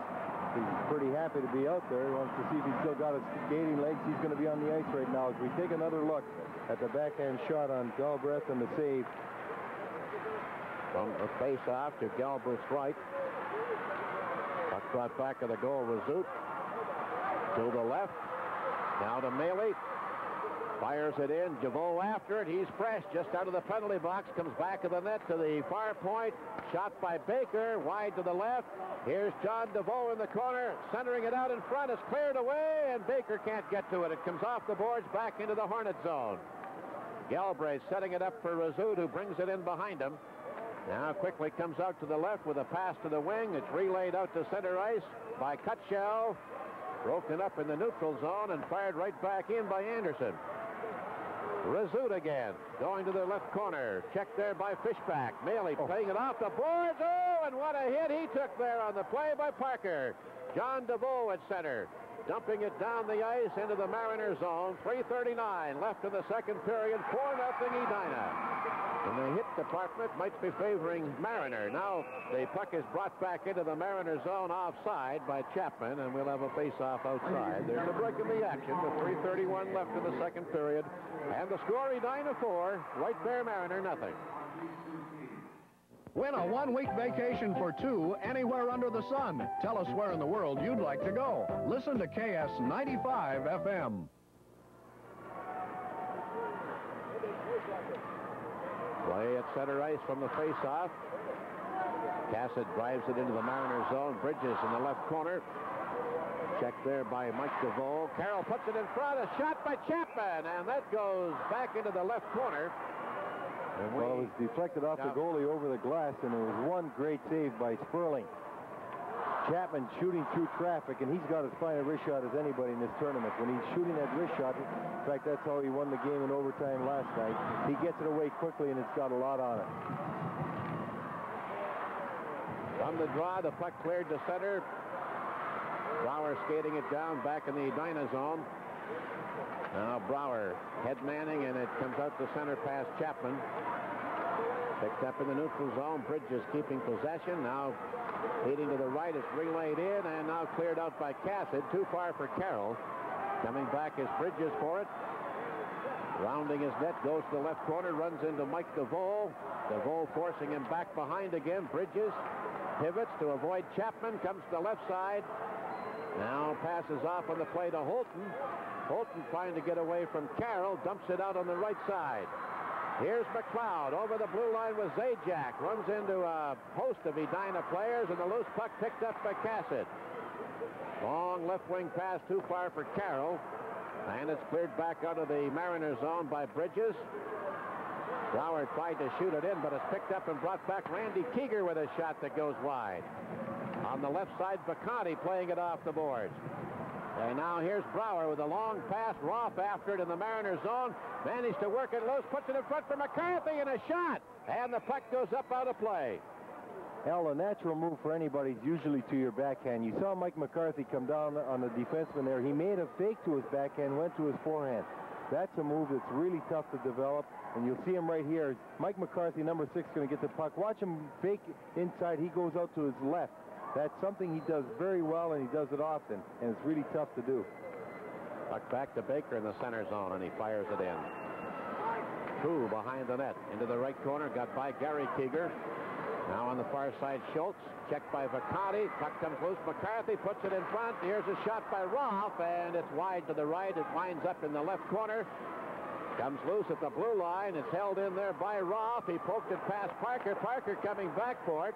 Trying to get away from McCarthy. Comes back to the net. Runs into Bacardi. Clears it to the right, and Schultz brings it out to center ice. He loses it at center, and there's going to be a penalty here as McCarthy dumped Schultz in the neutral zone. Rolf's going to be going off for high sticking. Penalty is on Rolf. He got it down in the corner. He'll be going off. This will give Mariner an opportunity in the power play. Mariner, when they get on the power play, watch number 7 Zajac, because he likes to get that puck and he likes to give it over to number 9 McLeod. McLeod with an excellent shot. Zajac with good size in the middle, or Bridges back on the point 11. They're the dangerous ones in this power play. 13:29, the time of Roth's penalty. So Mariner on the power play, but down 4-0. 4 for 9 in the power play in the tournament thus far as they keep it in the zone. But now Maley puts it out, stumbles, goes after it, but Bridges will be there first. Maley forcing Bridges back deep behind the net, trying to poke check the puck loose. Now knocks him down in the corner. Maley getting the puck. And Bridges came in to help out, ties up Maley, then falls. The puck goes loose to the right side, and it's cleared off the boards out to center ice, and we're in the last minute now of this second period. In over the line, a drop pass. Here's Baker firing. He's wide to the right with it. The puck goes to the left side. Mariner holding it in. Zajac goes back to the corner, loses it. Now Baker is in there. Plays it off the boards. It's picked up by John DeVoe, and John DeVoe clears it the length of the ice. And once again, the Dolphins have to come back for it. Time remaining in the second period, now winding down to 30 seconds. With 58 seconds left in the penalty as the puck is brought in over the line now by Baker, down to the right corner, being covered closely by Razut. Plays it back along the boards, gets a return from Baker. Baker lost the puck in the circle, and Razut fires it the length of the ice. And 10 seconds remain, and it looks like it's going to be a tough battle facing Mariner in the third period. And they'll have a lot of ground to make up. The puck in the neutral zone, and there is the horn. That's the end of the second period with the score of the Edina Hornets 4 and the White Bear Mariner Dolphins nothing. Louis, some of the strangest things you've ever seen in a final game have happened here tonight. That goal by McCarthy when he's sliding on the ice with a puck in his hip pocket, and then he sort of pulls it out when he gets in front of the goal. Well, you won't see that happen very often, but they all count. That's why the game's so interesting. You never know how the puck's going to end up in the net, or you never know what's going to be called back, but it's been an exciting game. Edina very strong in the middle. Let's go downstairs to Rob Lear and Willard Eichela. Ike, I suspect that your team is doing about everything you suspected that they could do tonight. We're playing very well, and right now we got a 15-minute hockey game. We just got to win this third period to win the hockey game, and we got to come out flying, and we got some time here to kill on this penalty, but it's a 15-minute game for us right now. We don't care what the score is. We just want to win that third period. And it's got to be a good feeling to know that your Edina hockey team has been a third-period team all season. We played very well in the third period. It seems like we've won a lot of games in the third period this year, so I hope we have another good third period, and we'll get this championship. Good luck. Thank you. Bob, back upstairs. Thanks, Rob. That's the end of the second period with the score. Edina 4, White Bear Mariner nothing. And the 1982 Minnesota State High School Hockey Tournament. Well, back at the St. Paul Civic Center, a lot of, I guess, upset folks over by White Bear Lake, but hey, you still got one period left for the Mariners to try to pull something off. They're down by 4 goals. They've got a tough road to go down at this point. Well, you know, when you talk about hockey in the state of Minnesota, you cannot talk about it very long without the name of John Mariucci popping up here, there, and just about everywhere. He's standing by right now with Ed Cairo. Ed? Yes, John is here, and we always like to have John here during a championship game, and it's kind of old home week tonight at least, John, because one of your hometown guys is doing it again for Eveleth, and I mean Willard Eichela. Well, I'd like to say this. I mean, I don't want to be, I'm not exactly a statistician, but on the this is about the 39th hockey tournament, and I think either an Eveleth team won it or an Eveleth grown boy that's coached the team. I think tonight will maybe be the 21st time if Willie wins it. Yeah. And of course he's well on the way to doing that tonight with 4 goals, and as he says, all he's got to do is win the third period. John, you've had both of these guys really sort of under your wing, both these coaches over the years. Yes, I had Tom Simpson at the university, and quite a guy, and a very nice guy, and I'm certainly happy for Tom. I think he's done a tremendous job at the Mariner School. They were sort of a dark horse, and they have been playing well, except for tonight, but of course we still got one more period. Then I had Willie. Willie went to the University of Michigan a year before I took over that Minnesota, reluctantly, I should say, and but then I caught up to Willie, and I had him with me in the 1956 Olympic team when we went to Cortina and won the silver medal. I understand that even your recommendation for him as coach at Edina was an unusual one. Well, I'm sort of proud of that. I remember the superintendent at that time at Edina was looking for a coach, and I recommended Willie Eichela to him, and he couldn't meet with Eichela because Eichela was in the Air Corps, but on my say-so, he hired Eichela and said it was the first time he ever hired anybody that he hadn't interviewed, and I think in 25 years, I think Eichela has proved that he was definitely qualified for the job. He's done a decent job. John, what are you seeing in terms of players around here? I know you're casting an eye about, at least in your capacity as a North Star scout. Who do you like? What do you like generally about players today? Well, I like a lot of individuals. I think there's a lot of good kids out here playing that I think are going to be tremendous college prospects, and then there are quite a few that I think will end up eventually in the professional leagues. I think the entire thing is, we always say each and every year that it seems to get better and better each and every year, and there's no reason why this year isn't better than it's ever been in the past. And I think our hockey program in the state of Minnesota just second to none in the world. I think we've got the greatest program. We're not producing the hockey players, we say like the Canadians and maybe some of the European towns, but we're combining our hockey along with the schooling, and I think with the combination factor, I think it's the best way to do it. John, we have to go back upstairs to Bob Bruce, of course, but Lou Nanny's up there. How's Louie doing? Louie's always upstairs, and John's always downstairs. I think that tells you everything. I tell you what, with you and me and Richie down here, we'll have more fun. Bob, back to you. Well, it's hard to believe, but we've just got one period of hockey action left. Right now, Edina leads White Bear Mariner by a score of 4-0. The exciting action of the 1982 Minnesota State High School Hockey Tournament will continue after these commercial messages.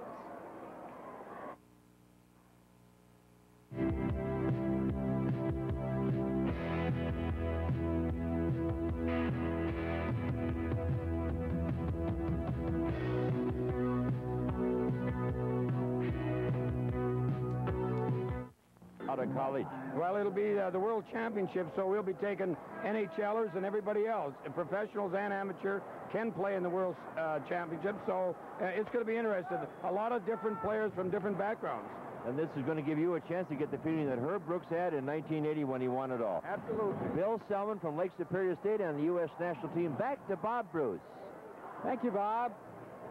Just about ready for the start of the third period. Edina with a 4-goal lead, and of course I'm going to turn it over now not only to Al Shaver but to Lou Nanny and to both of you gentlemen. A fine job. This is our last period of action and our last tournament for a little while. An excellent job, Louie, and also to you, Al. I want to know, thank you, Bob, same to you, and I want to know what you're going to say when we're still here at midnight going into overtime after overtime after overtime. That's right, Al. Whenever you get in a hockey game and 4 goals, we've seen them dissipate in an awful hurry, haven't we?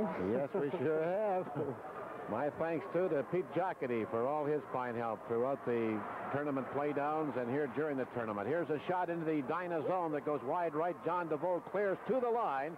Held in by Gary Keeger. Now it comes loose in the slot, and Maley tips it out to center. We have a matter of 9 seconds now left in the penalty on Roth as the puck comes back into the Mariner zone. And on the left side, a rink-wide pass by Baker. Zajac playing it in. Maley coming back in the left corner. Tied up by McLeod behind the net. The Edina Hornets are back at full strength as Zajac feeds it back to the corner, but it's picked off, and now Kutschall clears it out to center ice. Pass to Maley off his skate. And it's cleared away from the Mariner blue line by Bridges. Now brought in by Brower on his backhand side. Drops it in the slot. Here's Maley shooting. Blocked. Rebound. They score. Maley's rebound. Knocked into the net by Brower. And it's 5-0 for the Hornets. Well, Brower came down the ice on a 3-man rush, and as he went over to the center, he saw Maley behind him, dropped him the pass. Maley took the shot. Brower went for the net, took Maley's place up front and got the rebound. That's Brower standing right in front. As the rebound comes off Sperling, he just banged it home.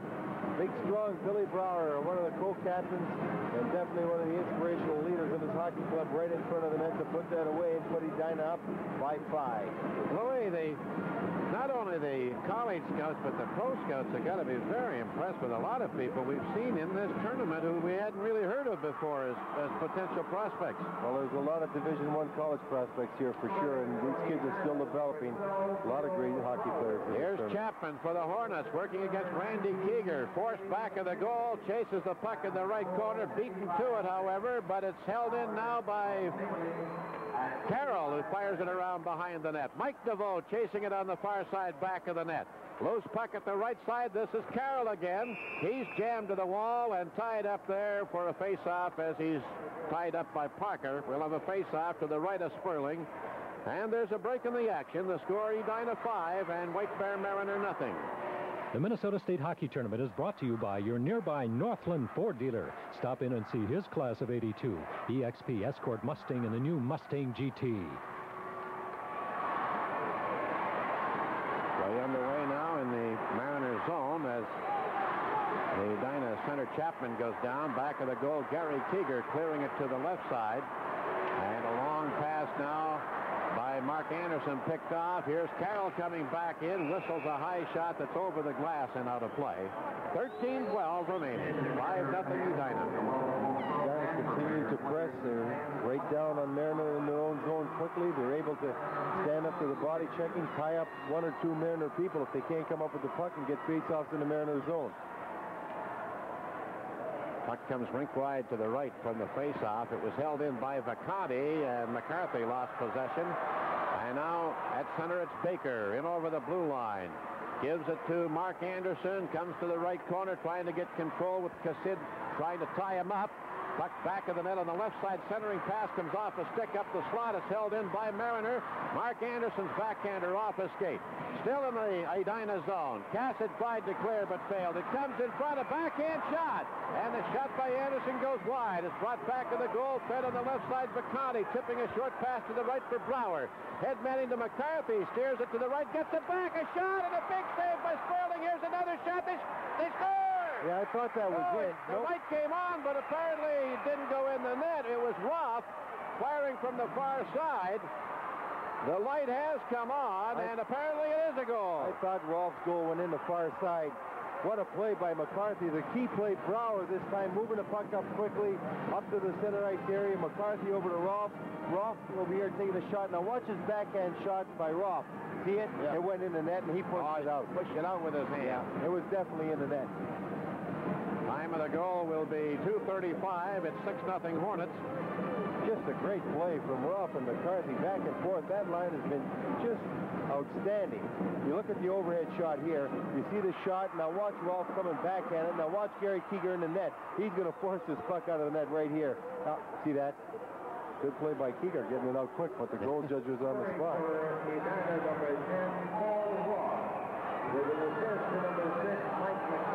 I thought I was going blind there for a second when they didn't call it. Yeah, it was an optical illusion. Now from the face-off, the puck rolling to the near boards. And we'll have another face-off in the neutral zone as an Edina player is down on top of the puck. There's a break in the action. The score, Edina 6, White Bear Mariner nothing. Only private ownership can offer that personal touch. Visit Tom Perry Stone Wings and experience one of life's pleasures, an evening of superb dining. Stone Wings, Bloomington. Brower has had a good night here for Edina. 1 goal, 3 assists, a defenseman. Here's the play in the Edina zone now, back of the goal. Razut feeding it ahead after keeping it away, and now it's on the left side. McCarthy moving in on a feed from Bacardi, but we have an offside as Roth was in too quickly. They'll take a face-off back outside the Mariner blue line. Well, McCarthy trying his move to the center, did it just before the blue line. Anytime you're coming up ice with your wingers going at full speed, make sure you gain that blue line if you're the puck carrier, otherwise you're going to have an offside. Then make your play after you get right over that blue line. Maley and Parker on the draw. The puck comes in the Mariner zone. It's cleared out off the boards by Gary Keeger. Coming back now is Roberts for Edina out there on defense now. Puck in the right corner, and we have a whistle. We're going to have a face-off in the Edina zone. See the position of the 3 Edina players there. That's why they're successful tonight. Defenseman in the corner, the wing back deep, and center Dave Maley helping out. They've been working as a team in their own defensive zone better than anybody else all night long, and that's exactly why they're successful here. Back to Prue at the point. Puts it down in the right corner. Now it comes back of the net, and on the left side it's fed ahead by Roberts. And out comes Maley now. Maley in over the Mariner blue line. The puck poked to the far side. John DeVoe putting it back in front. Cutshell couldn't get to it. It comes to the near boards. Cutshell firing it back around behind. Gary Keeger on the left side. Checked by John DeVoe as he feeds up the wing now for Pete Anderson to Parker. Parker stopped at the blue line before going in, and something Louis was just talking about, and that forced Anderson to go in much too early and offside. There's a break in the action with the score Edina 6 and White Bear Mariner nothing. Motorcraft 10W40 Super Premium Motor Oil now just 69 cents with 5-quart purchase and Motorcraft rebate at all Kmart stores. Motorcraft oil just 69 cents at Kmart. 11:13 remaining to play. 11-13 as the puck comes back in the Mariner zone. Fed to the right side now. Baker a long rink-wide pass to the left. And it's cleared back out of the Edina zone by Cassett as he was checked on the play by Borowski, who's on. Now the puck back of the net in the right corner. It's loose along the far boards, and DeVoe feeds to Carroll on the left side. Mike DeVoe to Carroll in over the line. It drops to Chapman, back to DeVoe, puts it right in front, and it's cleared away to the right side. Now Bridges in the corner. It's picked off by Chapman, comes back to the net and fires. Sperling makes the save, and here's Bridges coming away with the rebound. Bridges at the Edina line, forced wide to the right by Cassett. They both go down. Brower taking over the loose puck. Brower overpassing on the left, the puck coming out to center ice, and it's dumped back in by Randy Keeger. Now Brower to his left. Cassett puts it out on the right wing. Roth's pass got by. Oh, here's a collision here at center ice as Bridges goes down along with Chapman. Chapman going to the bench. He's all right, though. Bacardi taking over the puck at center, tried to shoot it in and hit a skate. Now it's knocked into the zone by Roth, who chases it. Tipped away from him by Gary Keeger. And starting back comes Holden. A long rink-wide pass too far from McLeod. He tried to catch up to it at the Edina blue line, but it's cleared back to center. And now McCarthy in the Mariner zone, unable to get control of the puck. It's cleared by McLeod. Baker at his blue line, dumping it back to center. Now it's shot in by Zajac.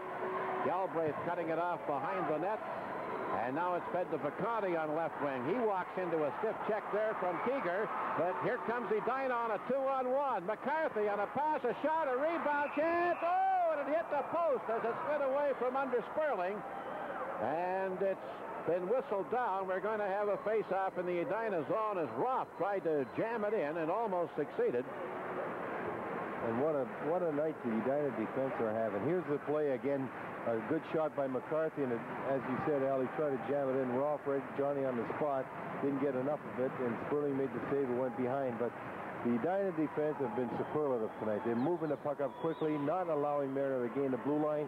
Strong on the boards, always in position, just by far their best effort, and probably the best effort of any defense in the tournament because Mariner's been able to handle every other defense. McCush and Malmquist, who have seen limited action in the tournament for Edina, are on now. At the left point is Baker. Sidestep one check. Shot right on. There's a rebound, and John DeVoe couldn't get a stick on it. A clearing attempt coming down at center. Parker has control, fires it in as he runs into a check at the blue line from Roberts. Puck back of the goal, picked up on the left side now by John DeVoe. Feeding to Malmquist, back over for DeVoe, and down he goes at center as he's taken out by Pete Anderson. McCush, a pass to the left side. It's fed ahead now by Baker. It got by Malmquist and winds up back of the Dolphins' goal. Prue clearing to the right off the boards. Baker will hold it in. A shot up the slot is blocked, and here comes Gary Keeger. Keeger now for the Dolphins. In over the blue line, tied up by Baker, and Parker picked up the puck and fired wide to the left. Back of the goal. And we have an Edina player down, Roberts, but the Hornets come on out on the right side. Loose puck in the Mariner zone now. Prue failed to clear. Here's a chance for Malmquist, chasing it to the right corner, puts it in front, and a shot by Mike DeVoe. Hit the traffic and goes to the left corner. It's cleared around behind by Prue. On the right side, a bank pass by Gary Keeger, picked up at center. A long shot by Parker, bounces back off the pads of Galbraith. Baker picking it up, rounding his net. Sliding it to the right, a relay off the boards, and here's Chapman now. Across the Mariner line, forced wide left, Randy Keeger tried to center. Then Sperling steers it in behind the net. 7:45 remaining. This is Randy Keeger at center for Mariner. Long, high shot. Oh, I thought it had dropped into the net. It came out of the glove of the goaltender, Galbraith, and landed at the left of the goal. From our angle, it looked like it was going right in. Now a long shot by Carroll is caught and cleared back of the net by Sperling. We're going to have a penalty here. Mike DeVoe got a penalty behind the net. Referee Donnie Ross right on the spot as Mike DeVoe has seen the Mariner defenseman coming along behind the net, and as he did, he just went over, got him a little up high when he checked him, gave him an elbow. So Mariner will be in a power play. Watch Mike DeVoe, 21 with the elbow right here. He gets Randy Keeger. And Don Ross, the referee, right in the spot. By the way, Al, the refereeing, the officiating in the championship games all the way through, outstanding. Haven't seen a bad job in the 4 games on Thursday. The 2 last night or the 1 tonight, the games that count, these fellas were just superb. 7:23 left to decide. It's 6-0 Edina. And now Mariner on the power play. This is Baker. At the line, tied up by Maley, and the puck is frozen. They'll face off just inside the blue line. There's a break in the action. The score, Edina 6 and White Bear Mariner nothing. At Midas, we stock over 800 kinds of mufflers. The only time we'll stock just one kind of muffler is when there's just one kind of car. Trust the Midas touch. Gary Keeger driving the puck into the Edina zone, left corner, and John DeVoe clears the line, and it came out past Bridges. Now it's played ahead by Gary Keeger and knocked back out of the zone. It comes back in the Mariner end of the rink. This is Bridges being checked by Maley. Got by him. Maley giving him a hook there as he comes in over the blue line. Cassid now taking him out of the play. They both go in the corner. Cassid back up. The puck comes back of the net. And down goes another Edina player behind the goal as Maley went down, but now he's up battling for the puck in the left corner, and he clears it between the point men all the way down the ice. Sperling sweeping it away to his left with 56 seconds remaining in the penalty time now on Mike DeVoe. Mariner down by 6 as the pass comes out on the right side. A relay now to McLeod from Zajac, dumping it in. Rezout behind the net, beating a pass that comes out off the stick of McCarthy back into the Mariner zone to the left. Bridges coming back, pursued by Chapman. Cuts to the corner to shake him off. Now a pass out on the left side. At the blue line, broken up by Rezout as Baker fell. And the puck slapped back out at center ice. Shot into the Mariner zone now by Chapman. Edina playing a good tight checking game here, protecting that lead. The puck in the right corner. Now Zajac passing off the right wing boards, picked up by McLeod. His pass steered back into the neutral zone, and here's McCarthy moving in, trying to work in front, but he lost the puck. It's picked up to the left of the goal by Randy Keeger. And here comes Mike DeVoe on. Edina back at full strength with just over 5 minutes remaining. Long shot into the Edina zone, and it's grabbed and held by the netminder Galbraith. There's a break in the action, and the score is Edina 6 and the White Bear Mariner nothing. The Minnesota State Hockey Tournament is brought to you by your nearby Northland Ford dealer, who invites the class of '82 to stop by and test drive the sporty new EXP. 5:15 remaining to be played with the face-off to Galbraith's right. Maley taking the face-off against Parker. The puck back to the left point. Through a shot, and just wide to the left. That had Galbraith scrambling and falling to the ice, trying to get to the puck. It's in the left corner, knocked back of the goal now. And it's still in behind the net, being tied up by members of both teams. Brought by the left corner by Parker now. He's jammed there, and Roberts takes over the puck, but we have a stoppage, and we're going to have a face-off. The last time we saw a 6-0 score in the state championship game was 1974. Then the Edina East state champions beat Bemidji 6-0. And right now, the way they're lining up, if they don't get somebody over on number 14, Carl Schultz, we would have been in trouble. Puck comes to the blue line. It is held in and now cleared out to center ice. Gary Keeger with less than 5 minutes remaining. Banking it off the far boards. Pete Anderson couldn't get it into the zone, and back comes Edina. And overskated now by John DeVoe. The puck is cleared out to center ice. Maley back covering on the play. Turns inside his blue line. Lays it off on the right side past Parker. Now a feed to Cutshall coming up the slot. He goes down, left the puck on a trailer. Maley unable to get over to it. It's tipped out to center ice. Maley dropping it back inside his blue line. Rezout comes to center. A long shot, gloved, and then dropped to the right of the goal by Sperling. And it's picked up now, and Gary Keeger feeds it up the wing. It's relayed out by Schultz now. Parker checked at center by John DeVoe. Here's Carroll coming in with the puck. It dropped to Chapman. A shot. He hit the post in the right side. Back to the point, and it's picked off. And Schultz clears it to center ice, turning with it in the neutral zone. Mike DeVoe to Chapman. In over the line with Carroll coming in front. As he goes back of the net, tried to put it in front, but he hit the side of the goal with it. And now it's brought to the right corner where it's tied up by members of both teams who fall. Prue and Mike DeVoe. Carroll fell back of the net. And now on the far side, the puck is cleared to center. Fishback couldn't get control. Chapman pokes it back to Cassett, and Cassett drives a shot that goes out of play. With 3:30 remaining, we'll have a face-off in the neutral zone, and the Hornets leading the Mariner Dolphins 6-0. And the Hornets are still working on the boards. John DeVoe, Mike DeVoe, big wingers, brothers. They even look alike. Every time they've been down along the boards, they've been able to nullify the size of Mariner. They're using the body coming up with the puck, and they're still fighting for a shutout. And here's a great shot by Wally Chapman hitting the right pipe. It almost put him ahead 7-0. Chapman can really shoot that puck. Way underway. Puck is back at the Edina blue line. Baker cleared it out, but now it's brought in, and a shot goes high and wide to the right. Puck back at center ice, poked into the zone, and now it's Fishback tying up one man. The puck comes back of the goal. It's cleared around on the left wing side, relayed out by Malmquist. This is Fishback at his own blue line, trying to get around McCush, and now it's played into the zone by Roth, who falls.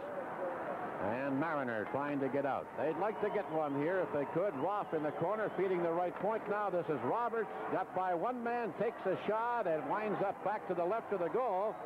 And is picked up now by Bridges. He's checked by McCush. Now runs into another check by Roth. It's put in front by McCush, and the puck comes loose, and back comes Randy Keeger. At the blue line, plays it to the far boards, runs into Roberts. Puck is dug loose by Mark Anderson, chases it now. McCush following behind the net. A centering pass was into the crease. Here's a shot by Zajac, blocked. It's back in the left corner. Fired around behind the net, and trapped now at the side. It comes loose in front, a scramble, and the goaltender Galbraith diving outside the crease, and he smothers it.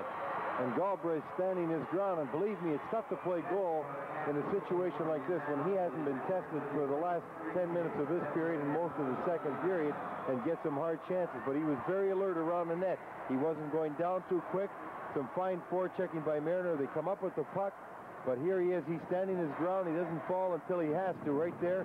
And he's getting back up quickly. He's not allowing himself to get caught flat. He's going to get another chance out front here where he's going to move across to the right there. And he makes a save and back up, makes a save, and then he falls on it. Sharp goaltending by him because he really hasn't been tested for 10 minutes. He's 2 minutes and 8 seconds away from every goaltender's dream. Goaltenders don't like it, right. I didn't say the word, Louis. Out come the Edina Hornets now. In over the line, centering attempt right on the net, and Sperling grabbed it and held it. Nice play there by John DeVoe. You'd have said that, and Mariner score a goal, and you'll be getting letters all the time. That's right. You won't be able to do your job. That's right.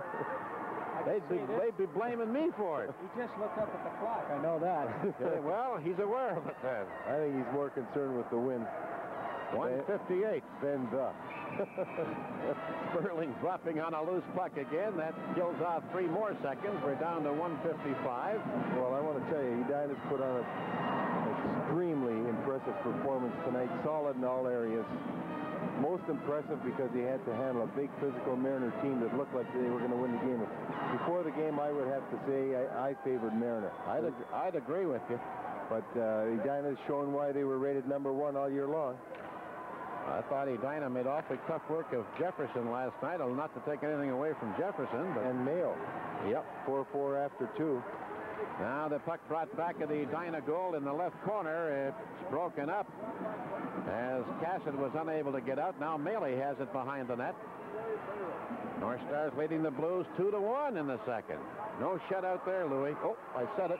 All right. There, I said it again. We've got icing called, and there's 1:31 remaining here to face off back to the left of Galbraith. Well, these kids sitting on the Edina bench have to be very proud, very excited at this time. When you look up at the clock and you're winning 131 and you've got the kind of lead that they've got, you know you've won the game. Now you want to make sure that you go out with style. You want to make sure you protect that man in the nets right there because he's undoubtedly played great all year for him. That's why he's in the nets on a night like this. You want to give him something to remember by all. Puck back to the point, and a drive by Gary Keeger goes wide. The puck is cleared to center. This is Gary Keeger again, headbanding to McLeod. It got by him. Back in the left corner, Roberts and McLeod after it. The puck comes loose, and it's taken over by Carroll. Fanned on it, got it back, taps it ahead, catches up to it at center, then had a hook checked off his stick. It's fed to McLeod now by Zajac, dragging it from behind, but he couldn't get control. Mike DeVoe clears. Here comes Chapman. Carroll bursting up the slot. Chapman put it in front, but it got by Carroll. It comes to the blue line. Zajac picks up McLeod's pass. At the Edina line, has to stop. We would have had an offside as Holton was in the zone. Now it's played in and comes right to Roberts, who comes out and fires it down the ice. We're into the last minute, and there's 40 seconds remaining. And the hat Willard Eichel is wearing, he's worn for over 300 victories. He had it stolen twice, and he ran out and got it back from the man that had stolen it, and that's a houndstooth hat we were wondering about last night. Maybe he can't afford a new one, so maybe they'll buy him a new hat if he wins it. Here's the chance. He's got one that matches every outfit. Roth in the right circle, firing back of the net off Gary Keeger. There's 15 seconds left now. The Mariner Dolphins trying to come out on the right side. It's played out to center ice by Pete Anderson. It's Brower coming back of his net as the crowd counts down to 5. We're going to have a shutout here by Galbraith. The puck is better. The game is over. And the Edina Hornets are the state champions for 1982. as they blank the Mariner Dolphins from White Bear Lake 6-0 in a game that was far more one-sided than most of us here in the press box ever thought it would be. Louis, did you see Galbraith at the end of the game, went down on his knees and looked to the heavens?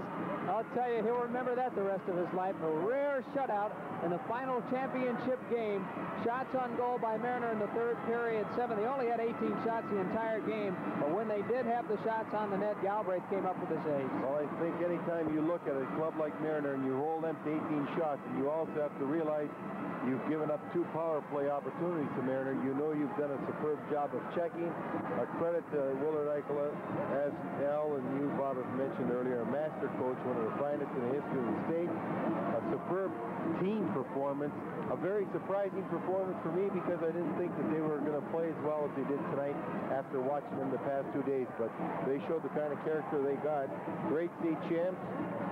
Definitely worthy champs. They were rated #1 all year long. You can tell why when you see the kind of capability they've got when they put it together. A solid goaltending effort by Galbraith whenever he was called on him, but Galbraith really wasn't tested too much.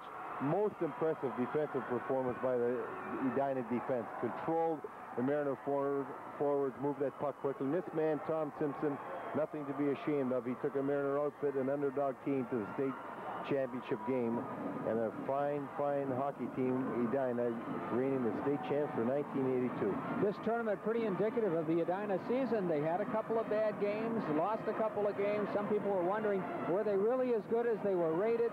They came into this tournament and had a tough time against Rochester Mayo. Then they came back, had another tough time against Jefferson, but they did win that game in overtime. And then they just suddenly come in here and blow White Bear Mariner out of here. And Mariner is a fine hockey team. It's just one of those nights when everything went the way of Edina. I agree with you, Bob. I don't think Edina's 6 goals better than Mariner, but Edina, when they're at their best, I think they're a better hockey team than Mariner, and they showed it tonight. They've got everything you need in a hockey club. They've got size, they've got speed, they've got people that know how to check, they've got great center ice depth, and a solid defense with very good goaltending. Let's go down to the ice now for the award ceremony. School League, Fred Switzer, the superintendent of schools at Morris. Robert Miller, superintendent of schools at Stillwater, and Lurleen Baker Kent of St. Paul. They will be assisted by members of the league staff, Murray, Freng, and Orv Bees. The Minnesota State High School League is pleased to sponsor a sportsmanship trophy for the state hockey tournament. The schools of Minnesota have been actively involved in the promotion of good sportsmanship this past winter season.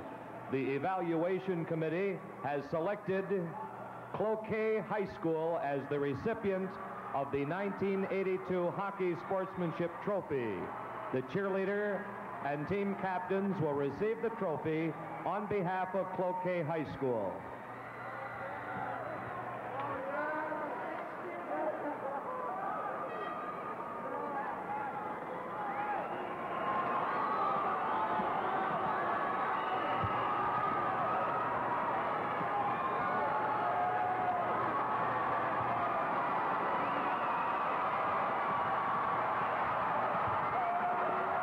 Each member of the official tournament squad will receive certificates of participation for this tournament.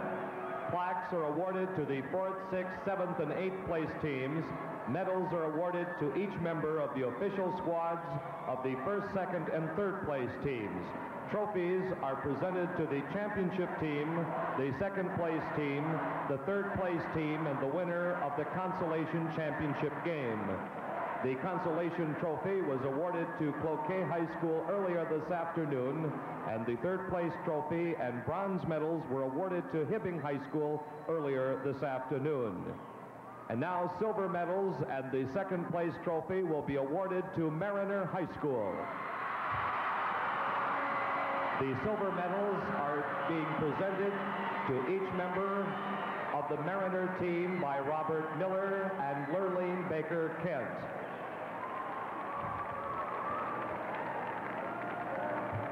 Tim Borer.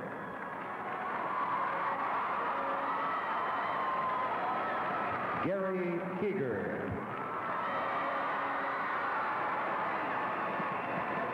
Randy Keeger.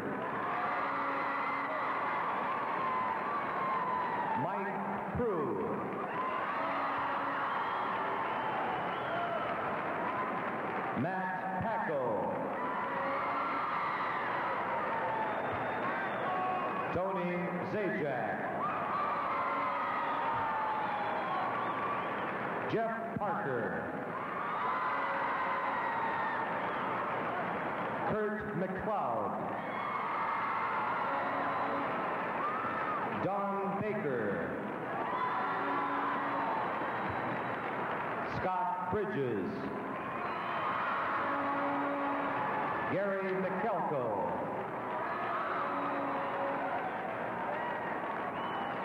Bucky Holton. Craig Schultz. John Gurowski. Bruce Fishback. Mark Anderson. Pete Anderson. And Brad Sperling. Student manager Dan Petra. Student manager Brian Stensrud.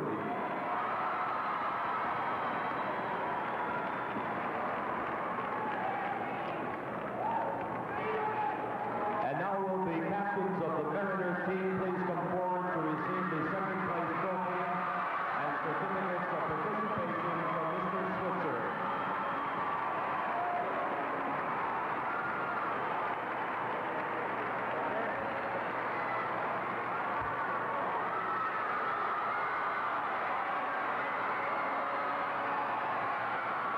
And now here to accept the sportsmanship trophy on behalf of Cloquet High School, the Cloquet Cheerleaders.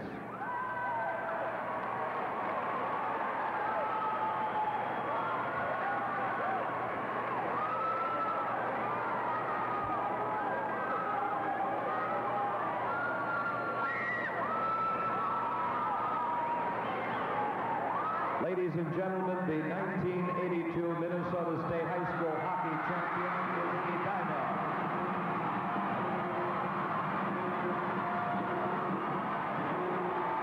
Each member of the official squad receives a gold medal.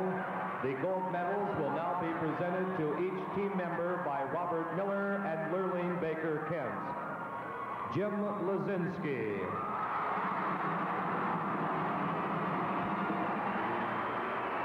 Tom Rizut.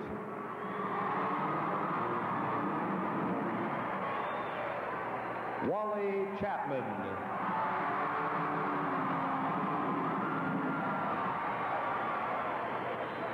Mike Roberts. Andy Cassett. Mike McCarthy. Jay Malmquist.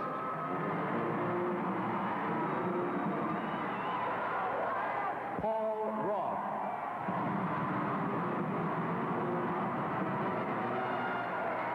Jeff Vacanti.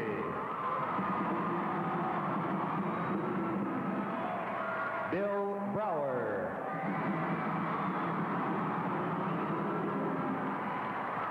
Greg McCush.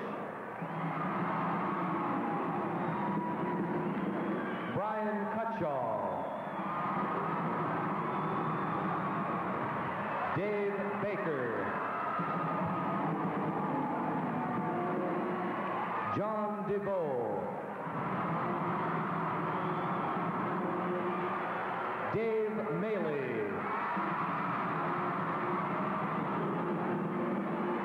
Dan Carroll. Mike DeVoe. Kevin Galbraith.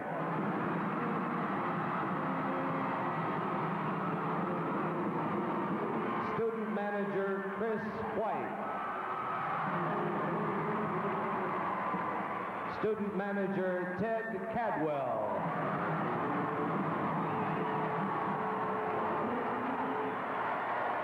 And now will the captains of the 1982 Minnesota championship team come forward to receive their championship trophy and certificates of participation from Mr. Switzer. Edina High School 1982 hockey champions.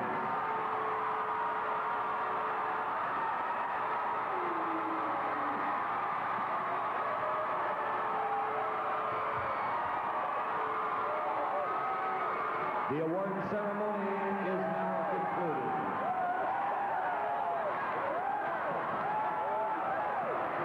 There you have it, Lou, the 1982 champions, the Edina Hornets.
Just one last time to savor the moment.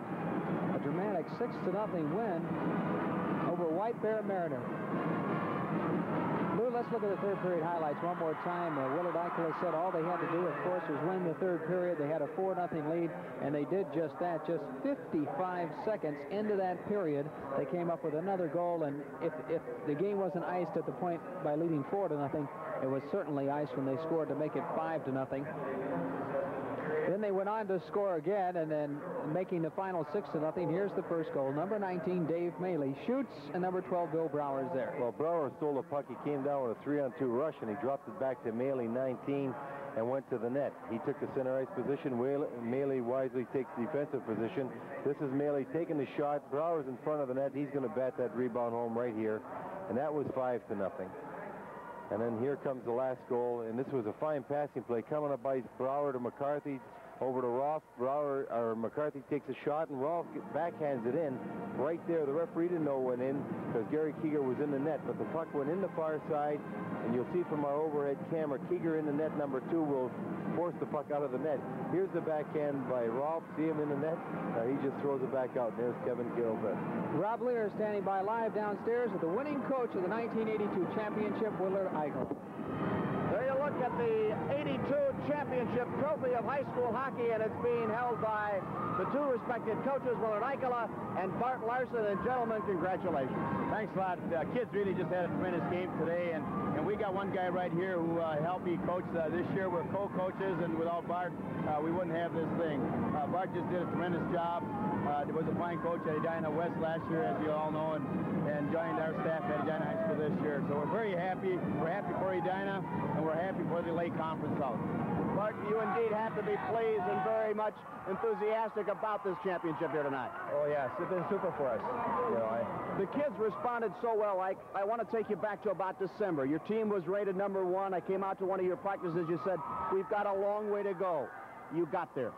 Well, I think it took us a little time to get going. We had a little different systems at East and West, and once the kids got accustomed to what to do on the ice, we just took off. And it took about, after the Grand Rapids trip, which was about our 8th game, we started to play well and played well right into the sections, had just a tremendous section, and it carried right into the state tournament. And we're very fortunate to have 13 seniors on this team.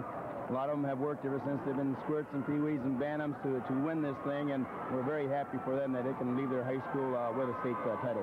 Bart, were you believing in December this was going to all be possible? You never know. I think we sort of felt that we had a possibility of doing these things, but you have to wait until I actually go out there and play, and we had a few down spots, I think, when we were last week of the season, and we just turned things around and started putting the puck in the net, and I think this was probably one of the biggest things that helped us. For those that are counting, this is your 6th trophy in 14 years. I'm talking state championships. Your 3rd in the last 5 years. Is anyone sweeter than another? Oh, they're all just great. The first one we won way back in '69 was tremendous, and this one is just as good. And I was very fortunate to win 3 in high school, and they were super.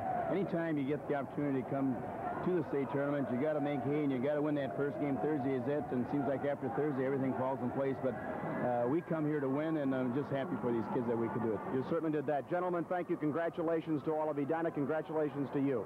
Final score 6-0. We'll have more from the St. Paul Civic Center when we come back.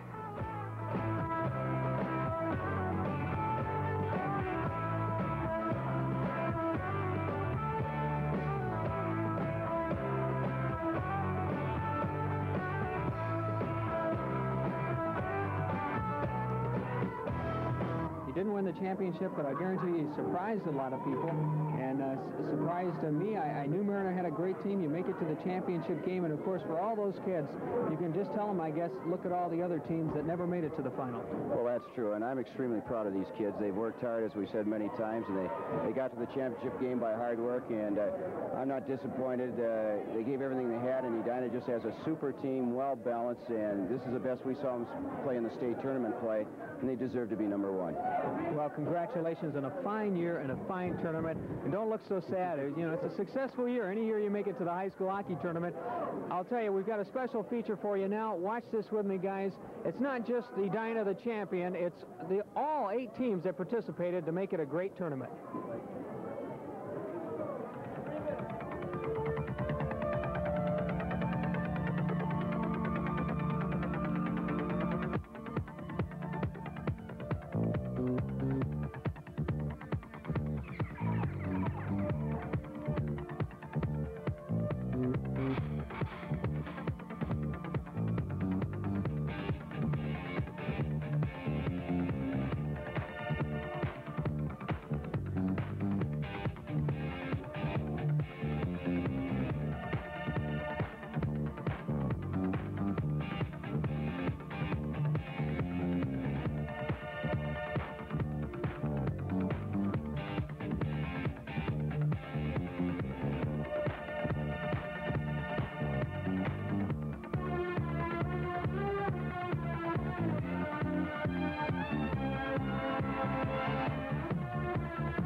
who gets a shutout tonight, the first shutout of the championship game since 1974, and that's when Edina East defeated Bemidji by an identical score of 6-0. So Edina does pretty well with the shutout. I have to owe it to all these guys standing behind me and the two coaches, because without them, we wouldn't be #1 right now. I saw you with about, I guess it was 1.5 minutes, 2 minutes left. You looked up at the clock. Were you thinking about the shutout? I was just thinking of winning the game then. I mean, these guys had to help me get the shutout, and I just wanted to win the game at that point. Were you guys surprised at all at the lopsided score, 6-0? They're a good team, man. They're a good team. Just play good tonight. All right. Louis, sum up this 1982 championship team. Well, I think I'd have to say that they played to their capabilities today. It's the first time I've seen them do it in 3 days. I knew that they were this good a team, but they didn't show everything they had until they really had to today, and I think it was their strong checking, a solid all-around effort. And David, I think, looking at the forward lines, the centermen probably played better today than they did in the other 3 games. Yeah, I thought so. I thought we were moving in there quick on the forward check, and we got him right away. That's what our plan was, anyway.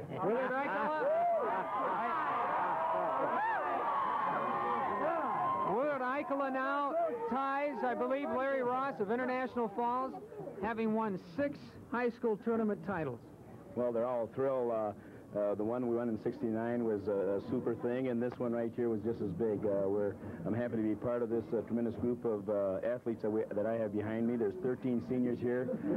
This was their last shot at it, and they won the big one, and we're happy. All Edina's happy for them. We're happy. I know the Lake Conference South is happy because we represent some fine teams, and also Section 6. It's just great to be a part of Edina and be able to coach these fine young athletes.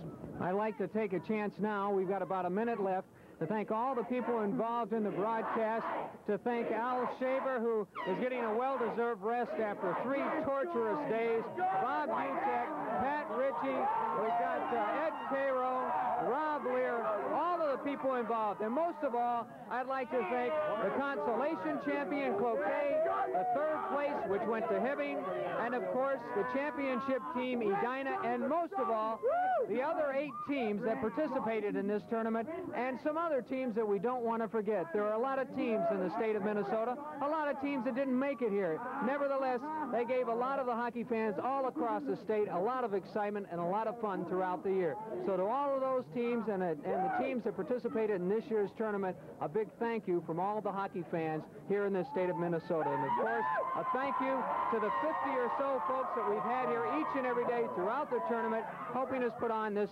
extravaganza. This is the last year we'll be doing this for quite a while. So for all those folks from the first year all the way through to now, thank you for making my job easy and the rest of us in front of the camera. We hope to see you again sometime. The 1982 Minnesota State High School Hockey Champion, Edina.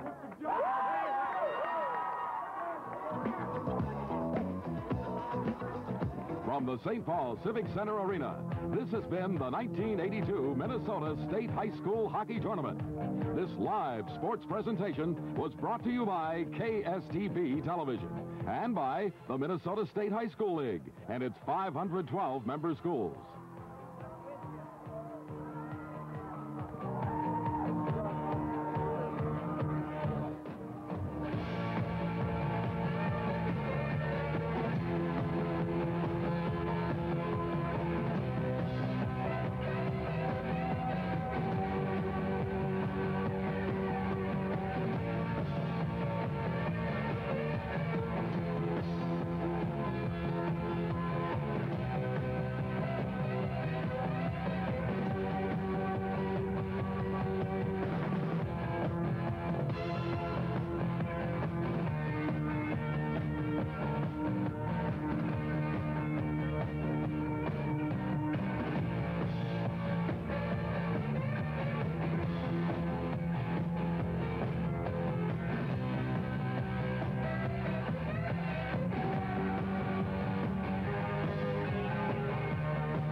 If you've been watching, you just saw it. Edina crowned as the 1982 State High School Hockey Champions. We'll have... John Marshall.